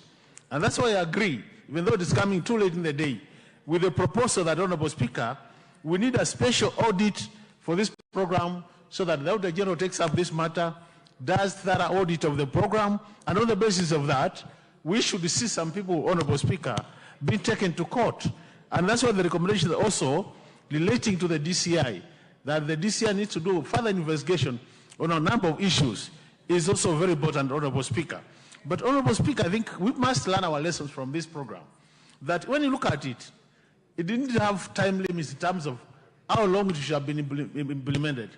But it was only done for 1 month as we approach elections, which means, all said, Honorable Speaker, all said and done, people were looking for money to fund their campaigns. And in such a situation, Honorable Speaker, I think there is no law in this country which allows politicians to use public money to finance their campaigns. So this is against the law, Honorable Speaker, and I think really action must be taken. As I conclude, Honorable Speaker, the worst bit of it is the large-scale millers, Honorable Speaker, were paid their money, most of them. The small-scale millers who have small businesses, who are trying to get into the market, Honorable Speaker, were not paid. And you ask yourself, why were the small-scale farmers not paid and the large ones were paid? Basically because the small-scale millers, Honorable Speaker, were not able to give the kickback in advance. The large ones could do that, the small ones were not able to do that, and that's why up to now they have not been paid. And the committee is pleading the budget committee to factor in the budget for them. I think, Honorable Speaker, as a House, we must make sure that this time the money for these small-scale millers is in the budget, and more so, Honorable Speaker, in the supplementary budget, so that they get their money and they can continue their life in terms of doing their business. With those many remarks, Honorable Speaker, I support, but I still insist we need to fast-track this report in terms of recommendation. Thank you, Honorable Speaker. Thank you. The Honorable Member for Kwanza, Honorable Ferdinand Wanyonyi. There I am, Madam Speaker. I'm equally disappointed, and as clearly stated by Chairman of the Agriculture Committee, who's sitting in front of me, there's something that we have to do. This is just, some people didn't do their work, particularly the ministry. And as he stated, the recommendation from the committee is very, very clear that the Ministry of Agriculture actually, within 3 months, should come up with a report and tell us exactly what happened in this House. Because we oversight that ministry and looks at there's a problem in the ministry. And Madam Speaker, it's no doubt. Similarly, as stated by the chairman very clearly, of course the auditors also should conduct the audit of this maize flour program so that we then see whether the resources were used properly or not. As just mentioned by the previous speaker, something must have happened because this is the time we were going for election. You never know. They found a loophole in getting the money from the government to do things that are not rightly so. More especially, Madam Speaker, I have There was also preference of the millers, as stated by my chairman here. They preferred certain millers. And also, therefore, again, we have to ask the integrity of the whole exercise by the ministry. So that, again, is something that is very, very clear here. And therefore, people are looking at us to see whether this is actually the right thing that the ministry did or not.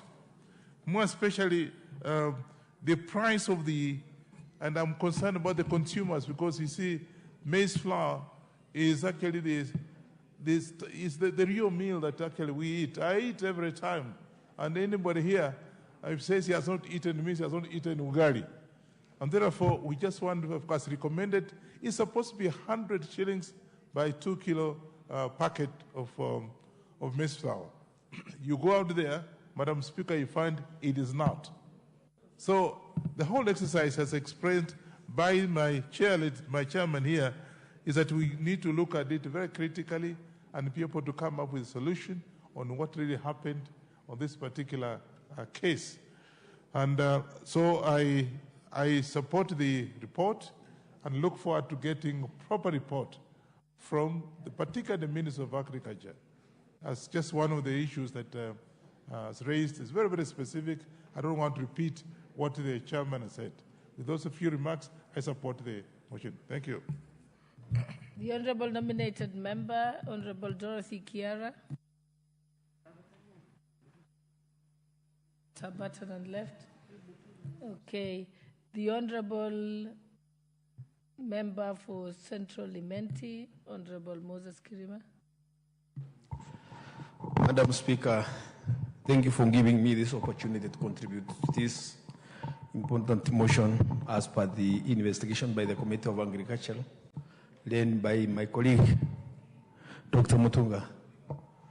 Madam Speaker, the findings of the committee are so much what has been awaited from by many Kenyans, because at the time when this subsidy products was given out to the people, actually there was no structure per se which one could account for, or even the source, or even the laying down procedure and the method of how acquisition, distribution, and payment was being done.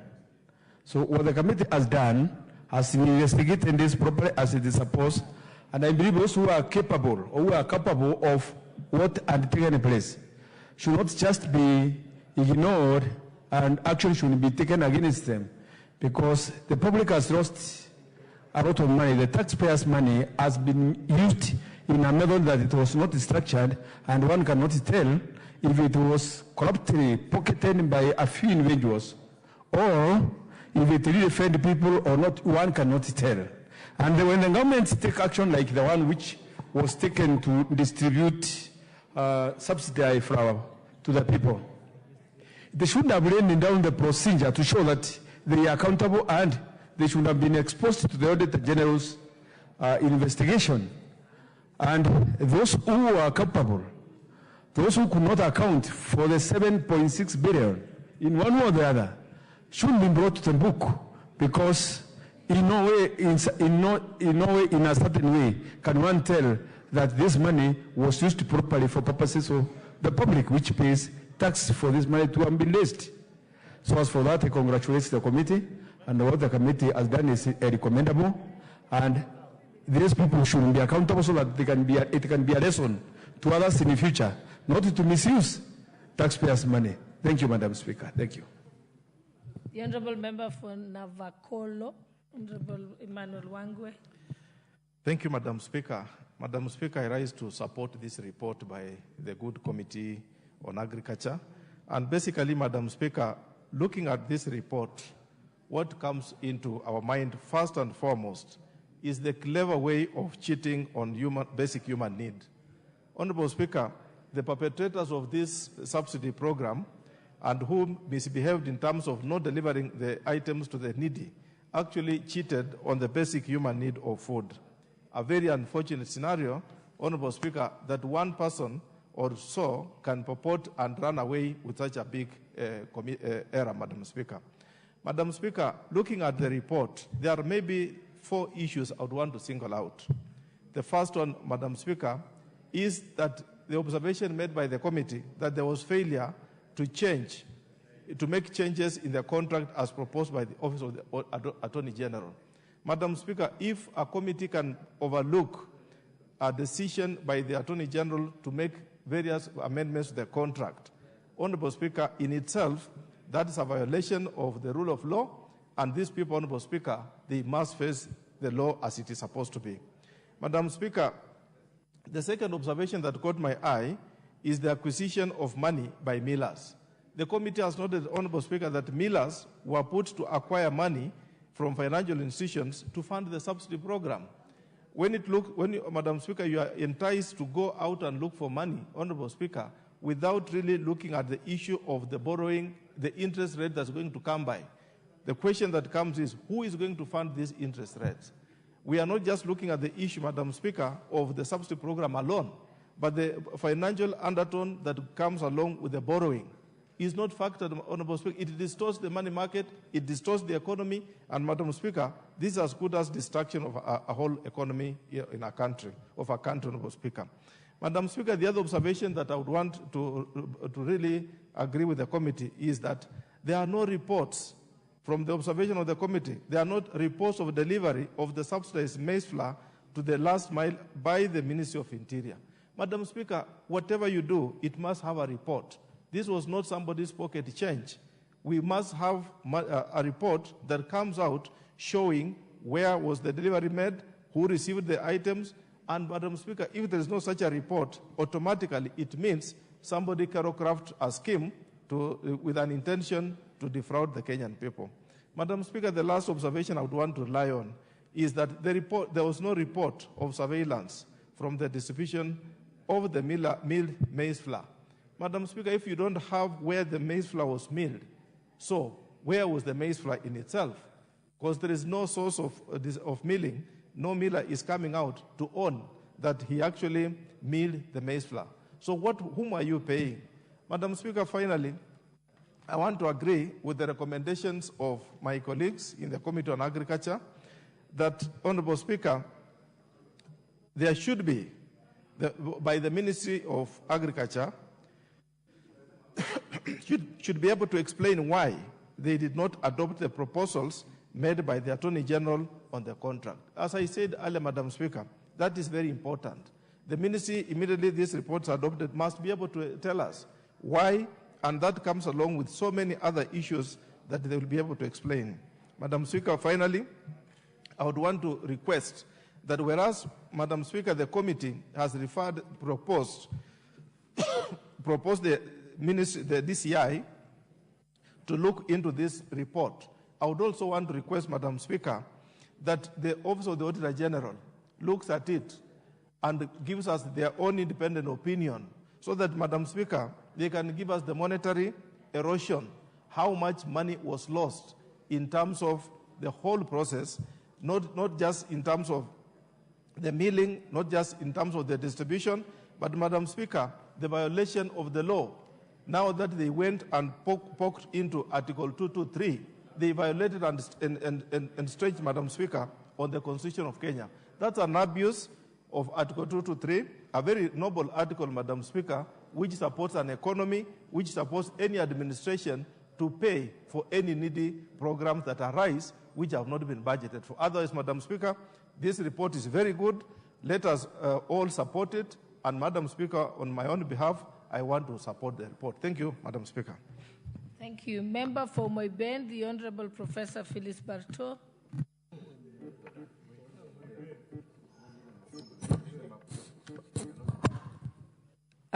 Thank you, Madam Speaker, for giving me the opportunity on behalf of the people of Moiben constituency to also put my voice in this report. I want to thank the members of the Committee of Agriculture and for coming up with this very elaborate report on the maize flour subsidy. Madam Speaker, it is very clear that from the onset, the intention of this subsidy was a scam. Madam Speaker, it would seem that the intention of the entire arrangement was to get money out of the exchequer.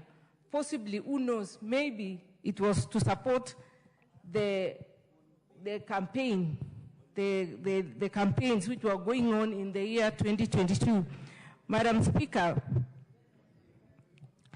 it is also very interesting that most of the farmers or the millers who participated in this exercise were those large-scale millers, those moneyed millers, and left out those other millers, the small-scale millers, who would also benefit in the subsidy program if its intention actually was to transform lives of the people.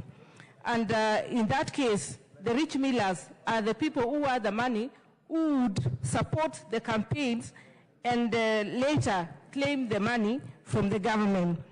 And so it puts the question, were the large-scale millers more efficient than those millers who were small-scale? When you look at the report, Madam Speaker, it is very clear, even from the payments, people were paid, the millers were paid after submission of just records.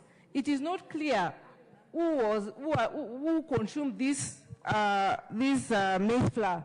Personally, I didn't come across anyone who was a beneficiary or anybody, any family, any household who consumed this subsidized maize flour. Possibly it was just a scam. You get the tender, you file the records, and then you get paid. So it is something which somebody should take responsibility, because it was actually a scam. It is also very clear from the report that possibly some millers did not do anything. They were just briefcase millers. They got the tender, they submitted the records, and then they went to the tail end, collected money, and disappeared. No evidence, nothing showing. No, we cannot follow a clear route to find out that this particular person supplied this or milled this, supplied this maize flour to particular. I mean, we cannot trace this exercise. So, Madam Speaker, I want to thank the committee for taking their time and digging deeper and coming out with a very comprehensive report, which is an eye-opener. And Madam Speaker, those people who participated, those who got exchequer's money, those who were paid without providing any maize flour, without milling anything, should be prosecuted, and the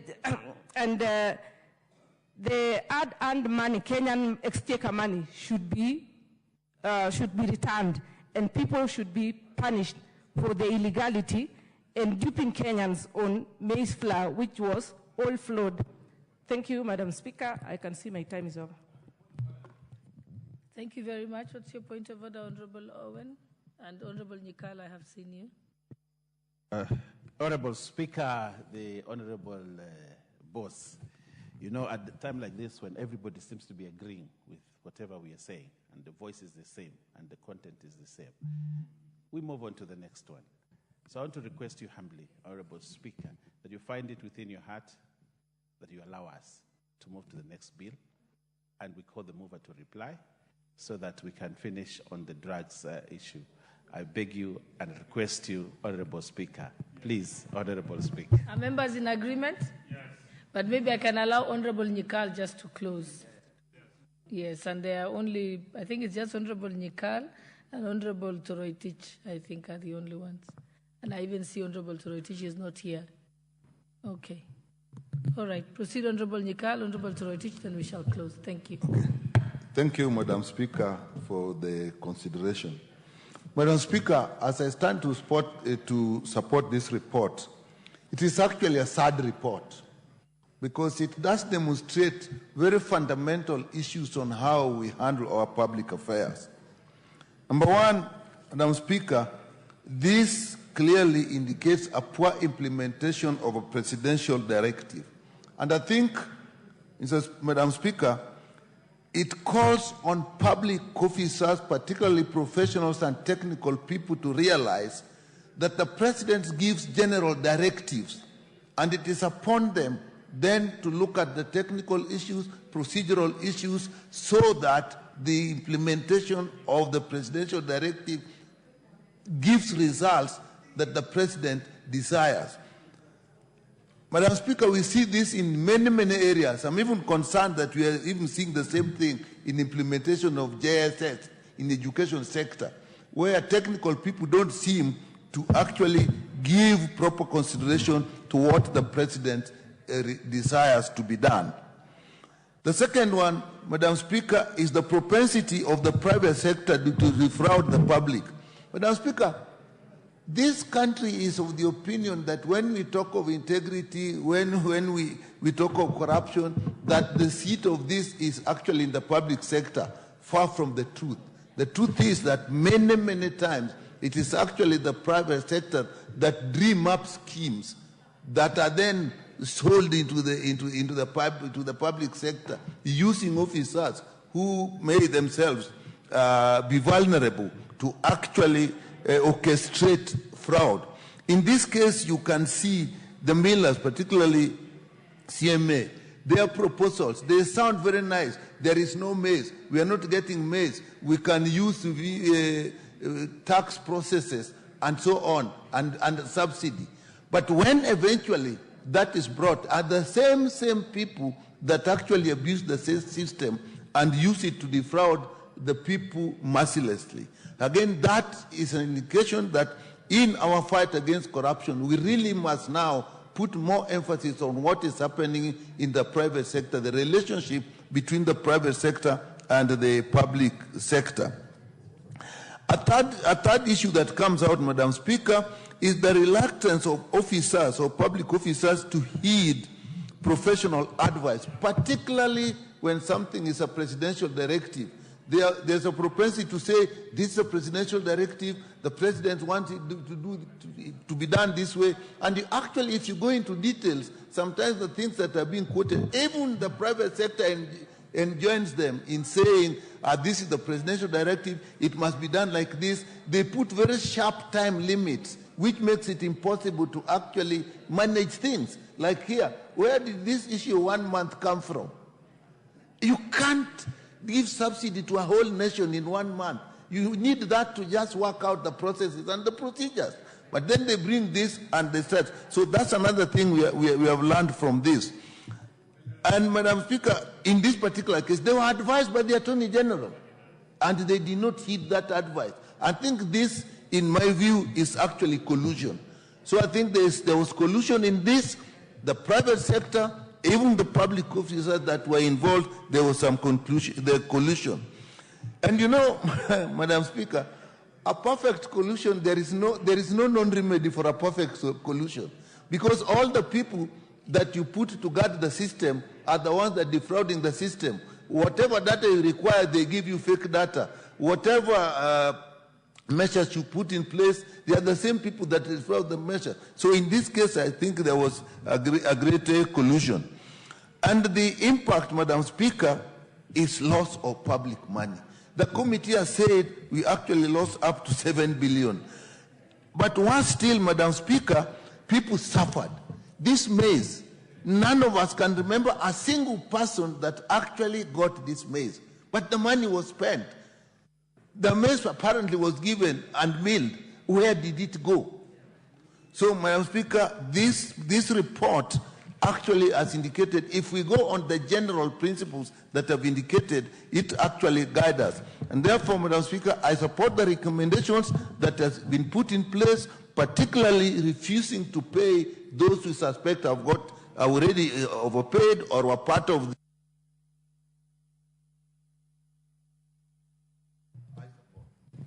Thank you. The Honourable Member for Marakwet West, Honourable Toroitich. Thank you, Honourable Speaker, for giving an opportunity to comment on this very important report.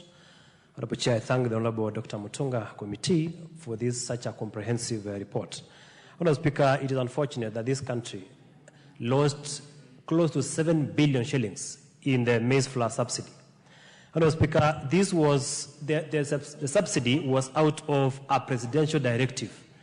Honorable Speaker, in this country, we must sit down and be able to analyze how to handle presidential directives in this country. Honorable Speaker, my reading of the Statutory Instruments Act is that a presidential directive is a delegated piece of is somehow delegated law.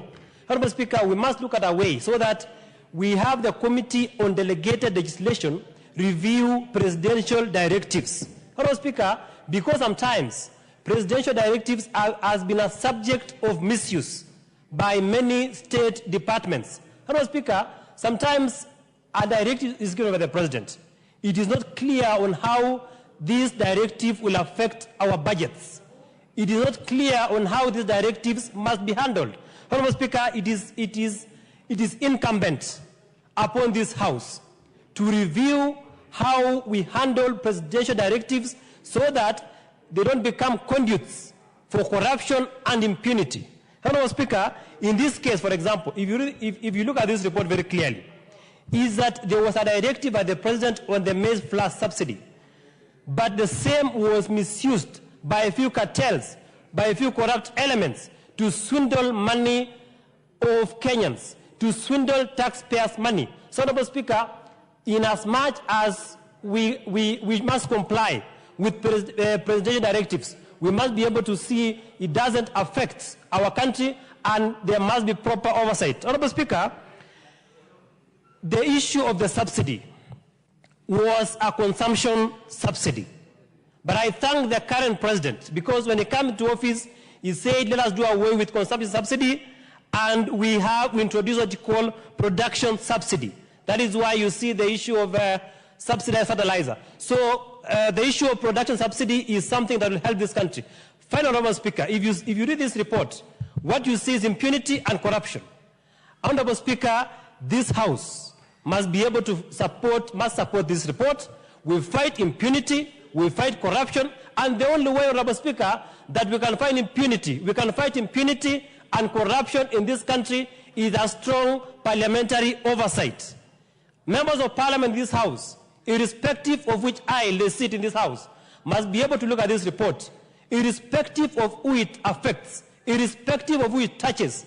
We must stand firm as a House and we say no to impunity, no to corruption, no to misuse of public funds, so that we can be able to slay this dragon of corruption that we have seen in this report in terms of the flawed process that was used to be able to acquire the maize flour corrupt thing and be able to fight impunity and corruption in this country. Thank you, Honorable Speaker. Thank you, Honorable Chairperson. You have an opportunity to reply. Honorable Speaker, I just want to agree with most of the members who have spoken, and Honorable Speaker, they have highlighted on the issues on this particular report. I don't need to summarize any of those issues. Honorable Speaker, this is a clear case of corruption, a clear case of misuse of resources. Honorable Speaker, I beg to reply, and I would like to request that Honorable Speaker, through use of standing order of 53.3, you can defer the putting of the question to tomorrow. Thank you. Thank you. The matter is hereby deferred. Next order.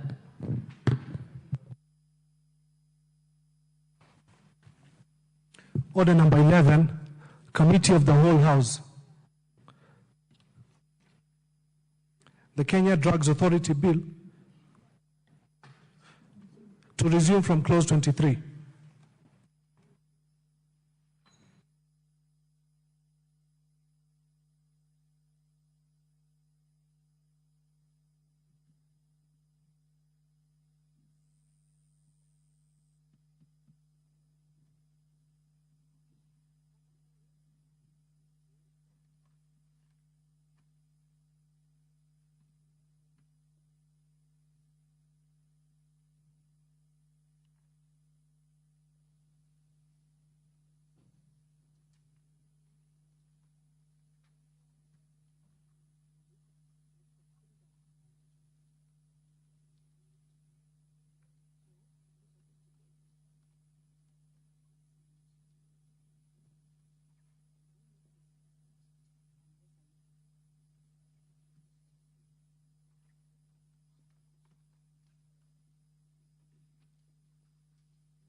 Order members, we are now in the Committee of the Whole for the Kenya Drugs Authority Bill, National Assembly Bill number 54 of 2022. We shall resume from clause 23. Clause 23.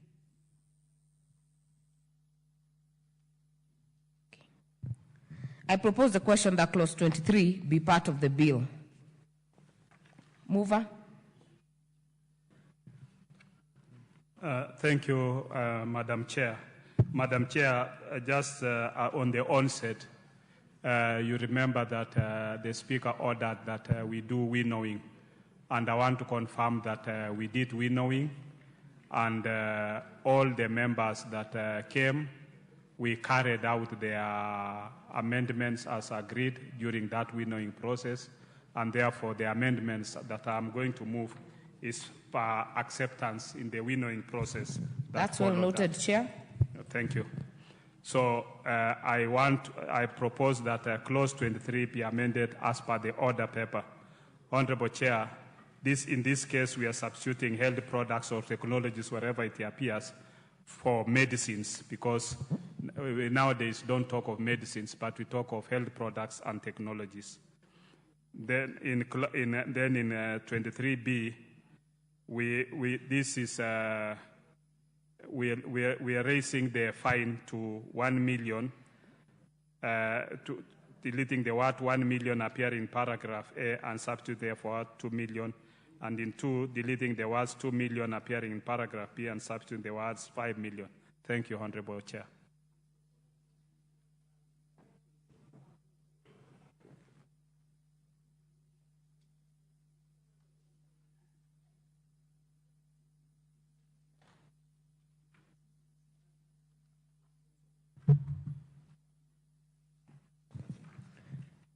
I therefore propose the question that clause 23 be amended as proposed by the Chair. Kindly note if you intend to speak to put an intervention. I therefore put the question that clause 23 be amended as proposed by the Chair. Will as many as are of that opinion say aye? Aye. Will as many as are of a contrary opinion say nay? The ayes have it. I now put the question, or before I put the global question, there is a proposed amendment by Honorable Tom Oluoch, which was to be moved by Honorable Irene Mayaka, but it is similar to the chairperson's amendment. Tom Oluoch, yes. Anthony Tom Oluoch. He has two names. He's you know where he comes from. Honorable Mayaka. He has two names. Madam Chair, when we went into winnowing, after we agreed, I think it's the table office that is bringing those amendments back into the order paper. But after winnowing, we expected that since we had agreed, then those amendments should be able to not to appear as it is. Because if you already met, Honorable Chair, and agreed with the proposers that had proposed, the members who have proposed amendments, especially the ones that are similar to yours, they should then be dropped automatically. It is the table office now that has put those amendments into this. But once we had agreed, then they should not be appearing in the order paper.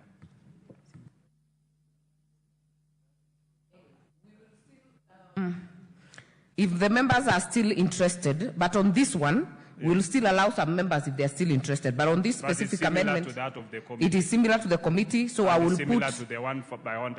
put a global question that clause 23 as amended be part of the bill. Will as many as are of that opinion say aye? Aye. Will as many as are of a contrary opinion say nay? The ayes have it. Clause 24. I propose the question that clause 24 be part of the bill. Mover. Honorable Chair, I move that clause 24 be amended as per the order paper. A, in the marginal, notably deleting the word medicines and substituting the words health products and technologies. In subclause 1, by deleting the word medicine wherever it appears and substituting the words health products or technologies. Then in C, by deleting subclause 2 and substituting the following new subclause 2, if a standard has not been prescribed for a health product or technology, but a standard for the health product or technology is contained in any of the publications specified in the fifth schedule. Any person who manufactures, labels, packages, sells, or advertises any other substance or article in such a manner that is likely to be mistaken for the held product or technology having met any of the standards contained in any of the publications specified in the fifth schedule commits an offense.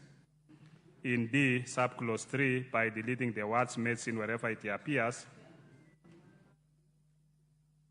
in the opening sentence. Wait, hold on, Chair. Okay. We will prosecute the marginal note, Okay. subclause 1, and maybe subclause 2. Okay. Because there is an interest on subclause 3 by Honorable Millie Odhiambo. Okay. So we will separate. You've moved 1 and 2. Okay. As you order, Chair. Yeah, I then move we'll the deal with amendment. 3. I move the amendment. Okay.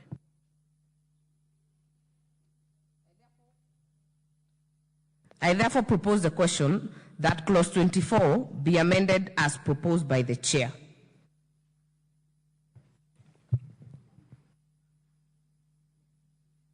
I therefore put the question that clause 24 be amended as proposed by the chair. Will as many as are of that opinion say aye?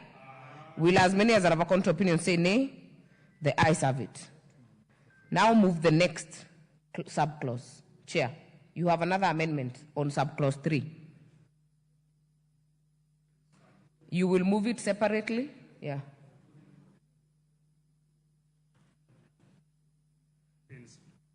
Thank you, Chair. I move that in subclause 3, delete the word medicine wherever it appears in the sentence, and therefore the words held products or technology.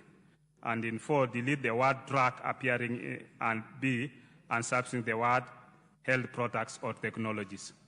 Thank you, Chair. Prosecute. I propose the question that clause 24, subclause 3, be amended as proposed by the chair. I put the question that clause 24 be amended as proposed by the chair. Will as many as are of that opinion say aye? Aye. Will as many as are of a contrary opinion say nay?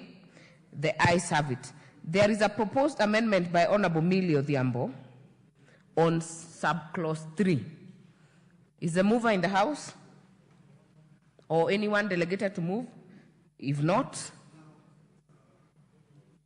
I have a letter here from Anthony Oluoch, who has delegated Honorable Mayaka to move. I don't have for Honorable Millie Odhiambo. So I will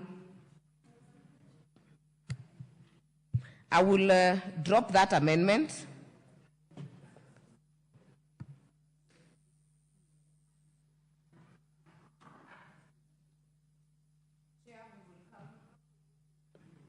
Chair, we will come back to you. If this is dropped, you will move the amendment under 24F.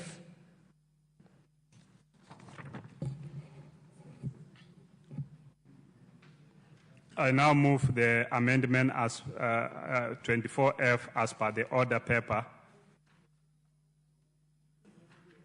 And these are for just to make it prohibitive and punitive to the risk of offenses to public health. I therefore propose the question that clause 24, subclause 4A be amended as proposed by the chair. I put the question that clause 24F4A be amended as proposed by the chair. Will as many as are of that opinion say aye? Aye. Will as many as are of a contrary opinion say nay? The ayes have it. Chair, you will move. There is a proposed amendment of the same clause by Honorable Millie, not in the House. I will drop that amendment. There is a proposed amendment on 4B. Chair, can you move that amendment? 4B. 4B.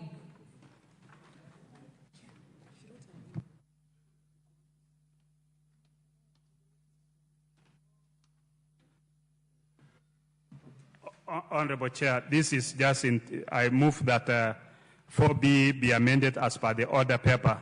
This is just to increase the fines to make it prohibitive to the public health. I therefore propose the question that clause 24, 4B be amended as proposed by the chair.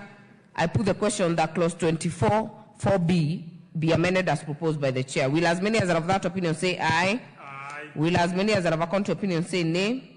The ayes have it. We have another proposed amendment by Honorable Millie, 4B.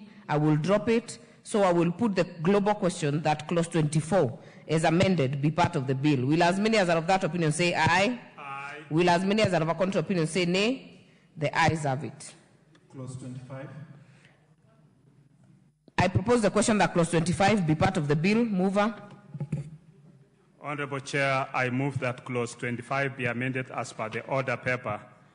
This is the prohibition of sale of medicines of a quality not demanded in a practice issue and falls outside the ambit of the bill.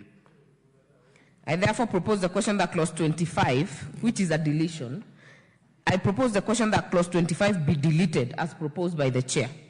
Is that correct, Chair? Yes. I therefore put the question that clause 25 be deleted as proposed by the chair. Will as many as are of that opinion say aye? Aye. Will as many as are of a contrary opinion say nay? The ayes have it. I put no global question. Clause 26. I propose the question that clause 26 be part of the bill. Mover. Honorable Chair, I move that clause 26 be amended as per the order paper. This is to harmonize the terms used in the bill with the title of the bill as proposed for amendment. I therefore propose the question that clause 26 be amended as proposed by the chair. I put the question that clause 26 be amended as proposed by the chair. Will as many as are of that opinion say aye? Aye. Will as many as are of a contrary opinion say nay? The ayes have it. I now put the question that clause 26 as amended be part of the bill. Will as many as are of that opinion say aye? Aye. Will as many as are of a contrary opinion say nay? The ayes have it. Clause 27.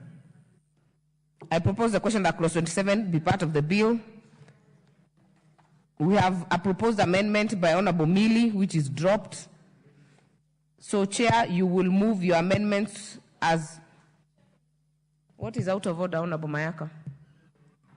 Chair, I'm quite concerned because the amendments from, the email from Honorable Millie to request that myself or Nyikal move the amendments on her behalf, I'm wondering why it's not come to your attention.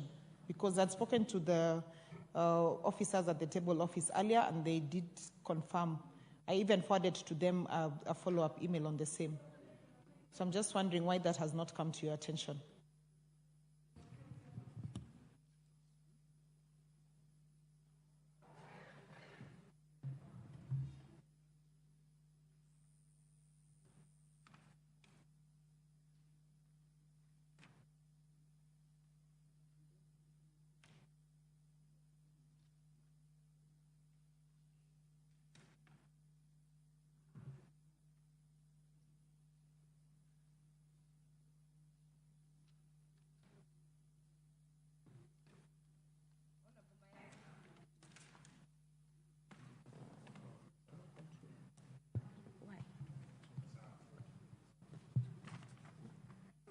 Honorable Mayaka, the communication I have with me is for you to move the amendments for Honorable Anthony Tom Oluoch.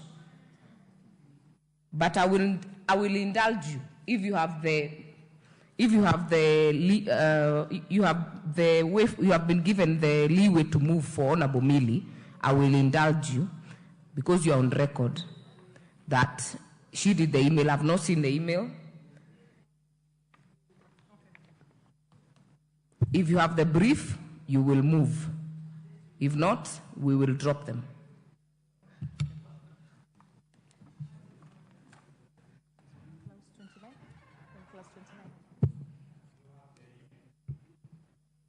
Yes, I forwarded to table office as well. Okay, I proceed.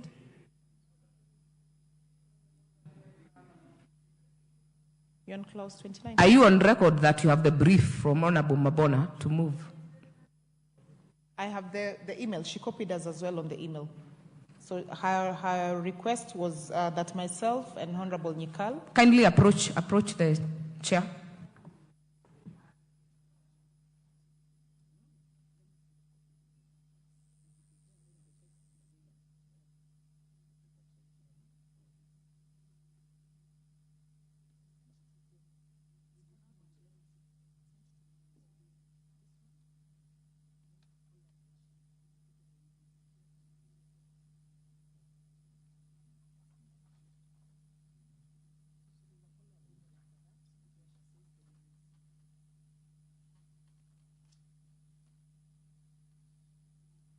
Honorable Mayaka, I can see the email, and I think what happened is that Honorable Millie sent to the wrong email, because the clerk's email is CNA@Parliament. This used to be the older email. But we will indulge you, because we see the copied email, and we will indulge you to move the amendments on her behalf.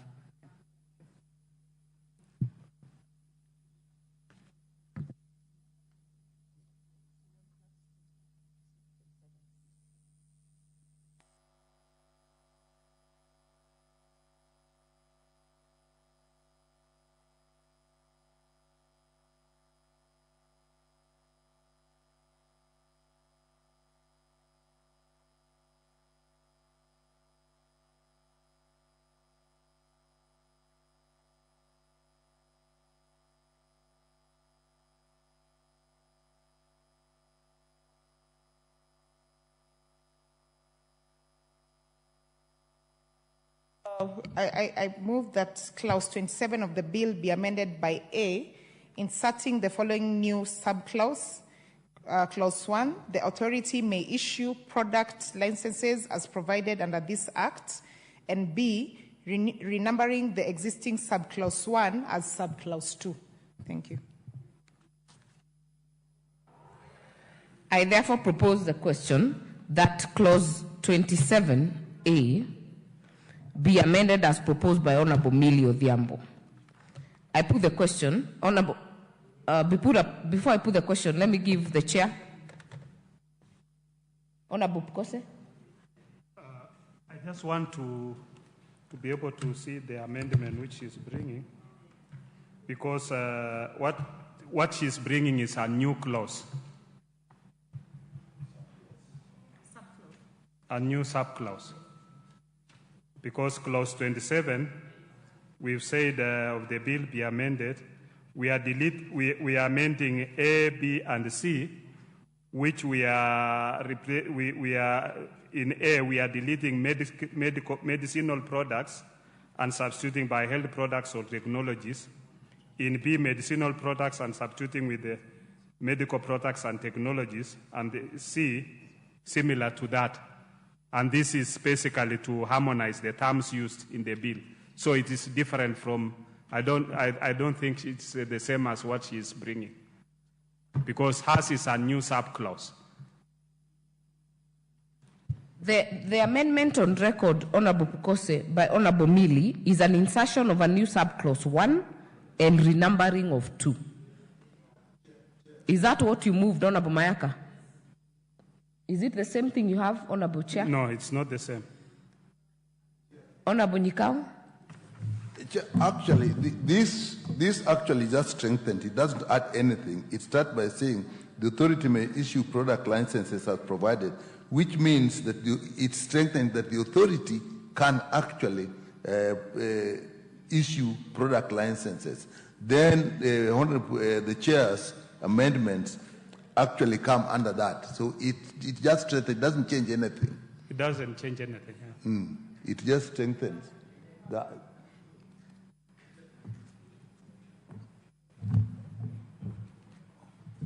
Because her amendment is a new subclause. Now, my amendment is changing the medical products for drugs and that. So that new subclause, I don't know how we can proceed with that, so that both of them are in tandem with what we are proposing to do. You want them to be prosecuted together? No. My amendment does not affect the amendment which is bringing in from Honorable Millie Odhiambo. There are two different amendments. So it is you to guide us on how we can prosecute the two amendments, because they don't affect each other's amendment.